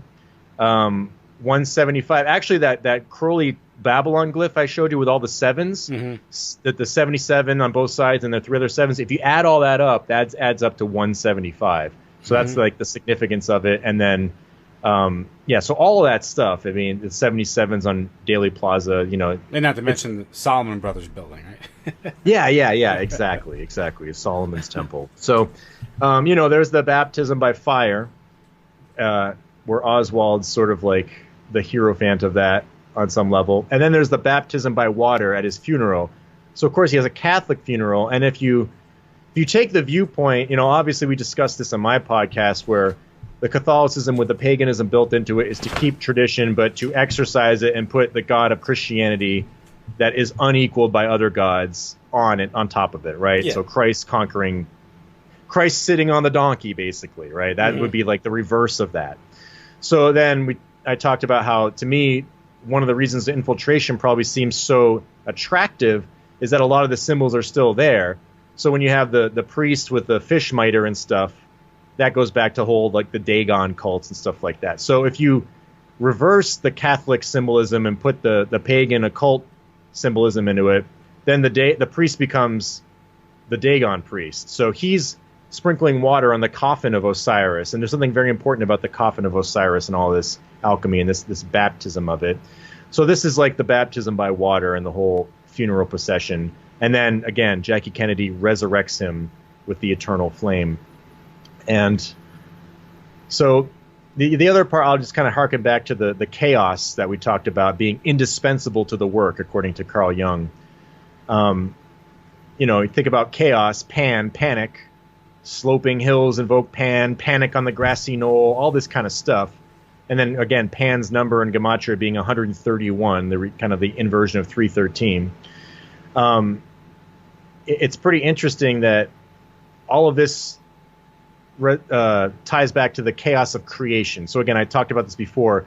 The Kabbalists revert this back to Tohu Vabohu, I think, in Genesis, the waters of the deep, the abyss, and there's supposed to be this chaotic thing. This is what they attribute to the process of creation. You think about a woman birthing a child, it's very chaotic, that kind of stuff. So there's something about that function of chaos that's birthing something new. And that's kind of like the Night of Pan. Crowley says Pan impregnates the Great Mother and rebirths the initiate, right? And so the celebrant of this mystery has to go through a transformation and a figurative death to attain transformation. So this can be allegorical, or it could be literal, whichever way you want to go. So this is why, some people get into like death hoaxes, not just with JFK, but with other things. It could still apply to the doctrine. I just figured I'd throw it out there because that is something that if a ritual can be allegorical and not material, then and it has the desired effect, then from the occultist eyes, who cares? So I'm really actually alluding more to the moon landing. Mm-hmm. Yeah. It doesn't have to be physically landing on the moon. It can be an allegory, and that's part of a lot of these rituals. So I thought it was pretty interesting. There was a whole exhibit called Covering Chaos at the 6th floor of the museum for a while, based on the JFK assassination event. So, oh, really? Yeah. So chaos, we're bringing it back, right? Well, why? I mean, it's called Covering Chaos. That's the name of the exhibit. I don't think it's around anymore, but at some time it was there at the 6th floor. Well, that's interesting because I wouldn't assume, other than the immediate reaction to the shooting in Dealey Plaza, it wasn't like everyone. It wasn't chaotic, right? I mean, it just that's what you have the iconic photographs where here everyone's chaotic, but it's just interesting that like that connects to that Kabbalistic ritual. So the more you put it out in the media, the more it fuels the ritual kind of thing. That's kind of so the massa confusa in Latin, the mass confusion. There needs to be mass confusion. So remember the CIO had a program called Operation Chaos. Okay. In the 60s, where they would infiltrate and undermine the anti-war movement. Yeah, and this I think dates back to some of the Babylonian mythology, like Tiamat means chaos or something. Maybe I have that wrong, but something of that effect. But this is what I also think, I kind of alluded to this earlier, but this I think is really helpful for thinking about the quote-unquote terrorism events and how the occultists might view them. Carl Jung talks about the bitterness in alchemy. This is the bitterness of like salt or something like that, the salt in alchemy. And this is illumination through darkness and terror. And so Carl Jung says on the Gnostics' viewpoints that when consciousness or awareness draws near to the unconscious, not only does it receive a devastating shock, just like that lightning strike in the Tower card, the shock, the lightning bolt, its light penetrates into the darkness of the unconscious. The result is that the unconscious is no longer so remote and strange and terrifying, and this paves the way for an eventual union. So this terrifying event, it's terrifying to start, but eventually it paves way for illumination and wholeness or something like that. And to me, that this paves the way for the Apollo 11 moon landing, where that's seen as like the greatest event of mankind, right? Yeah. Everyone was just so awestruck, and out of the chaos of the Kennedy assassination, that was the fruit of it. I mean, again, the importance being that Kennedy was the initiate, right? The initiatory person telling us we're going to the moon. And so this illumination that happens through terror widens the consciousness. So what happens after all of these terror events? Usually there's this one world concert by all these musicians and everything's love and light. And Venus, the planet of music, has ties to Lucifer in occultism and all this stuff. So and it's a planet of harmony. So they harmonize everyone through music and oneness. After I think One Love Manchester was the event after the Manchester alleged bombing, right? Yeah, or whenever there's a shooting, they'll have a rally where they get together and bring everyone together, to supposedly help either with the trauma or with the mourning the loss of friends and loved ones and these things. But it's everyone. We all have to get together. Yeah. Exactly. So that's the darkness of the unconscious and the light of illumination. That's the end result of it. And then you just do that process over and over again. So when you see the caduceus and the serpents that go they separate and then they synthesize, and they separate and they synthesize. That's a higher grip for alchemy, where you separate things, you polarize them, you create some chaos, and then you unify them, and you do that all the way up to perfection. That's the staff of Hermes and what it represents in alchemy. So that's all, associated with this. And of course, the resurrection is the phoenix rising, and the eternal flame is symbolic of that. So Carl Jung says that the alchemy fire purifies and melts everything into a unity, and that this four-wheeled chariot connects to this Christ rising as a phoenix from the dead. So again, the eternal flame, the phoenix, that's all part of the ritual of the funeral. And of course, I talked about the sun being reborn. JFK Jr.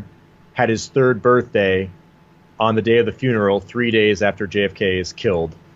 And another interesting thing is they lowered his coffin at 3:33 p.m., just like the 333 on the license plate, but it's going into the abyss, right? And 333 has to do with the abyss and all that kind of stuff. Granted, you'll get reports saying it's 332 or 334, but you just average it out, it's 333, So that's pretty interesing. And so JFK, didn't his plane crash, JFK Jr., on the, I guess, in the 30th anniversary of the moon launching?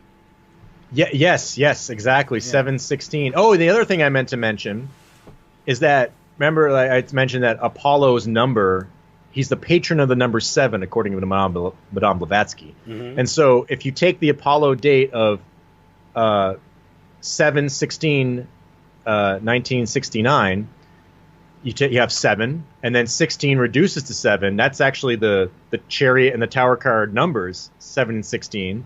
So there's a 7 and a 7, and then you add up 1969. I think it adds up to 25, but you reduce that 7. So basically, in the date, there's a 777 that's encoded into the moon landing launch, and also that's the same day of the Trinity test, I believe.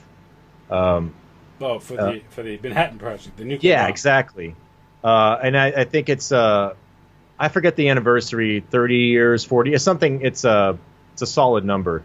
So think about the Apollo 11 launch. That's science gone right, whereas the Trinity test is science gone bad. Oh, we've created all this evil. So there's like this weird duality to that too. Mm-hmm. And so, and then it's just so interesting that there's all this idea of this sun being reborn from the moon or the virgin goddess. So again, Jackie Kennedy lighting the eternal flame and being there with her son is all like kind of invoking this stuff. And JFK Jr., he had a chariot disaster. Granted, it was a plane, but I think that if you think about also the occult understanding of I am, right? I am who I am. Exodus 3:14. Mm-hmm. There was a movie called I Am JFK Jr. And so if this reborn sun is the light of the world, you have the Apollo 11 rocket being the light of the world, but then also JFK was just like seen as this like super awesome figure, and so that's for the profane, right? Yeah. Oh, this light of the world, he's so cool. And then there's like all these weird tabloid stories about him allegedly having an affair with Diana and all this stuff. So they're just like mashing all this stuff together. It's pretty wild. And then of course, the risen, resurrected sun. You think about Apollo. There's all these DVDs, for all mankind, the oneness of mankind. Everything is about the oneness, and that's the esoteric God, this oneness or this wholeness. And Carl Jung even says in the Kabbalah, the chariot or the Merkabah plays an important role. It's the vehicle on which the believers mount up to God, and the human soul unites with the world soul. So is this chariot uniting with the world soul, the lunar aspect? Mounting up to God, right? Mankind going up into the heavens.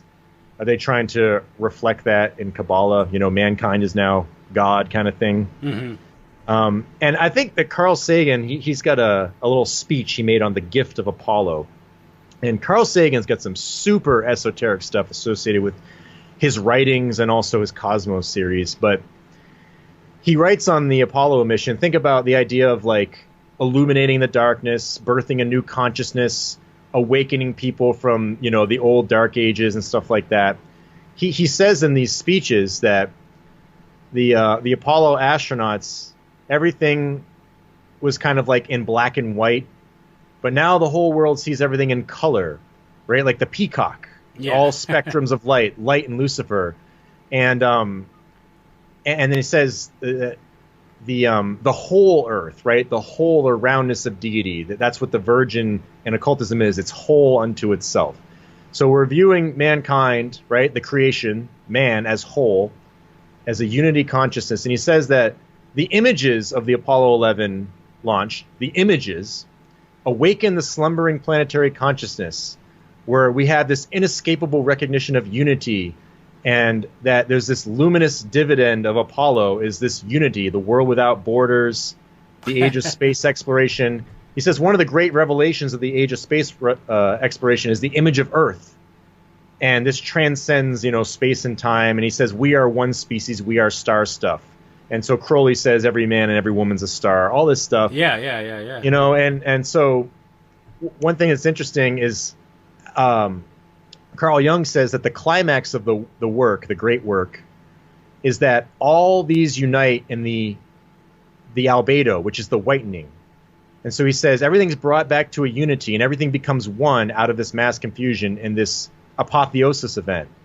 So I almost feel like I'm just reading what Carl Jung's just said. Everything turns into white and oneness, That's what the alchemy says too. And so it's pretty interesting how he's kind of paralleling a lot of this. And then there's something important about the peacock being associated with this whiteness. And so you have NBC, one of the networks, airing live Apollo 11 coverage. It's the white peacock with all the spectrums of light unified into that central point. So, you throw in all the occult symbolism, you add here and there, it's just kind of fueling the ritual. So that's the apotheosis event of all of that, and, the quote-unquote great work. And it's too late to get into CBS's All Seeing Eye. So yeah. So that's the basis of all of this, esoteric alchemy. And if you just read the Carl Jung writings, it just parallels everything in this event. And it's all Freemasonry, really. Yeah. What's the hidden hand orchestrating all of this? And one thing I think that it's pretty interesting, and maybe to the chagrin of a lot of people in the truther movement, I mean, Kennedy is like this hero in the truther movement. I'm not saying that there's a legitimacy or not a legitimacy to that in reality. I don't know. But when people are worshiping Kennedy like a god, are you just worshiping Osiris of the mysteries? You know what I mean? Is that like some joke that's played upon people in the truther movement? Just like there's this all-encompassing label of the Jesuits that are just completely evil, when, again, it's a lot more complicated. But this is my point, that I read these doctrines and I'm like, oh, Madame Blavatsky hates the Jesuits. Oh, Osiris, death and resurrected is the wonder of the world. And then you apply these things to what I hear from the buzz, and I'm just wondering, is there some kind of esoteric joke that's being played on us on some level? And, now I'm really starting to completely understand the Catholic perspective on all this, because, all of the stuff that happened after the Kennedy assassination in the 60s, I wouldn't describe it as being very good in terms of ripping apart the family. And I felt the effects of this in my personal life and my family and things in my growing up. And I think virtually everyone has. I don't know anyone who hasn't been burned by it one degree or another. Yeah, exactly. And so, when you couple this with all of the transformations of, the Catholic Church and everything that happened after Vatican II that everyone always complains about, well, JFK is like this all-encompassing allegory or alchemical act of getting rid of that old world Christendom. Granted, it's all through esoteric theology. Yeah. Mm-hmm. So, anyways, I'll wrap it up. We've been going for 3 hours here. No, all great stuff. Very interesting. It's amazing to me. Really, you've definitely put a lot of time into it. This is really fascinating stuff.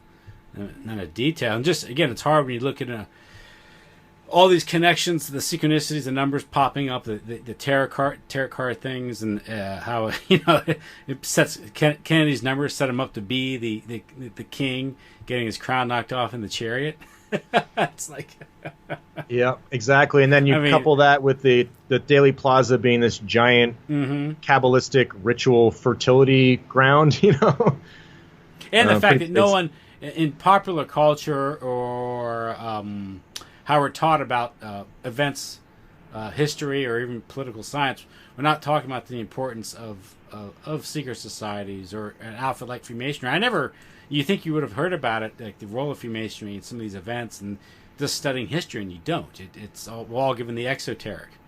Yeah, I mean, it's common knowledge in well, not to say common knowledge, but it's mainstream knowledge that Zapruder is a Freemason, Daley Plaza was dedicated to a Templar Freemason, and then think about Diana. After she died, she had the Liberty Flame monument, right? Yeah. The Liberty Goddess and her flame, like the Statue of Liberty. And then the 9/11, they put the sphere that cracked in Battery Park, and they lit an eternal flame for that. So why did all these eternal flames pop up at all these big events? I don't know. Something weird about that. Freedom Tower, or is it Freedom Tower? Yeah, Freedom Tower, One World Trade Center. Yes, Freedom Tower. Yeah, and it's the two towers, unified into one. That's the whole point of alchemy, unifying the opposites into one. I mean, it's so obvious once you just know the fundamental doctrines, and I think that's the problem. There's so many details that that manifest from them. Sometimes it's hard to grasp. I think that's the deception of it. You get lost in the details, but the really the fundamental doctrine is you're transmuting the old king, the old Christendom, the old Europe into the mystery religion, and then to me that's what all the immigration's about. They want to completely destroy all the roots of Europe that dates back to that, because what did Albert Pike and Madame Blavatsky say? Roman Catholicism is basically their mortal enemy. I find that very telling. I don't know. That's why I see the Catholic perspective, because I guess it's very Jesuitical of me of looking at the other side. Yeah. You know what I mean? And like learning all about that to make the looking at the opposite perspective. And I think it's very revealing when you look at some of these mystery doctrines. But the hard thing is, they're very philosophical, they're very nice sounding, they're very seductive in that manner, and but what's the real world manifestation of these things? I think we're kind of seeing that all come to fruition right now with all the craziness and the trans social justice, whatever the hell they are, Yeah, the reductio ad absurdum of the modern world, which is this transgenderism nonsense. Everyone's atomized. They don't have any community or family to support them, and that ultimately maybe that's the scheme thing is this sort of this weird mystery religion is a method by which human beings are debased and enslaved, and wrap it in all these ideas. And liberty, equality, and fraternity is a nice slogan, but when you think about it, they're contradictory. And what is Satan? Darkness, or darkness disguised as light. Yes. Right? I mean, just that macro idea really says it all to me with all of these equality revolutions. It just never turns into anything too great. And then the last point I'll make is that if you think about the leaders that die in a lot of these events, they're ones that, as far as I understand, not all of them, but some of them, like Alexander II, the Tsar, from what I understand, he was one of the most liberal czars of that time. Yeah, and so you think that, that's helping them, but they were like, no, like not enough. You know what I mean? Like apparently there's all these, the group that assassinated him was called the quote unquote People's Will. Right? And that has all these ties there to Jewish revolutionaries. Yes. And then that's like a precursor to Bolsheviks. And so this creates the diaspora from the Pale. A lot of Jews went west, particularly in the United States, and they never really shed their radicalism. Yeah, and then Louis XVI, he was, he helped out the American Revolution, so he was like helping out this stuff happen. And look what they did. Like, it wasn't enough. They turn on them. And like, to me, that just says that true intentions. They want to get rid of. They want to use what they think is quote unquote profane to their advantage, and they think that they have the right to just completely screw it over because that's the repression, that's the ignorance, and that's the MO of a lot of these social justice warriors. Yeah. It's like we can spit in the face of Trump supporters, or we can hurt them because they're Nazis. We're allowed to do that. That's justice to them, And I think it's reflected in a lot of these things that happen throughout history. That's probably their mindset. They think it's justice, which is really disturbing to me. That's where you get the iconoclasm, the destruction of statues and these things, destruction of history and culture. Yep. And people's heritage, and that's all cutting people off from their history, and that's how you psychologically decapitate them. Was probably largely behind some of the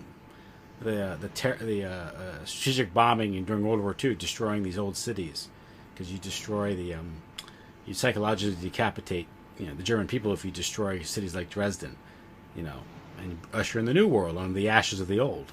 And apparently, like there's a Catholic population in Hiroshima or Nagasaki or something like that. Nagasaki was the center of Catholicism in Japan. Yes. Yeah, I mean, honestly, I know you said you bought the book, but reading that Puritan's Empire book, that was just like, that was my illumination of it. To be perfectly honest, seeing history from that perspective, I was just like blown away. And I just, I kind of checked everything that he was saying, that Catholic perspective with the Britannica version. Mm-hmm. And I didn't notice like any overt bias. I just noticed a different narrative. And I was like, oh my God, like, Simon Bolivar, the Freemason, goes and destroys Catholic South America, New World. Napoleon is destroying the monarchs, the holy. I mean, it's just like the pattern is. It's undeniable, and that was just a huge wake-up call for me. And so then when you couple that with all this esoteric doctrine, I don't know, I had to have my own moment of terrifying illumination if you want to reverse the doctrine, you know what I mean? Mm-hmm.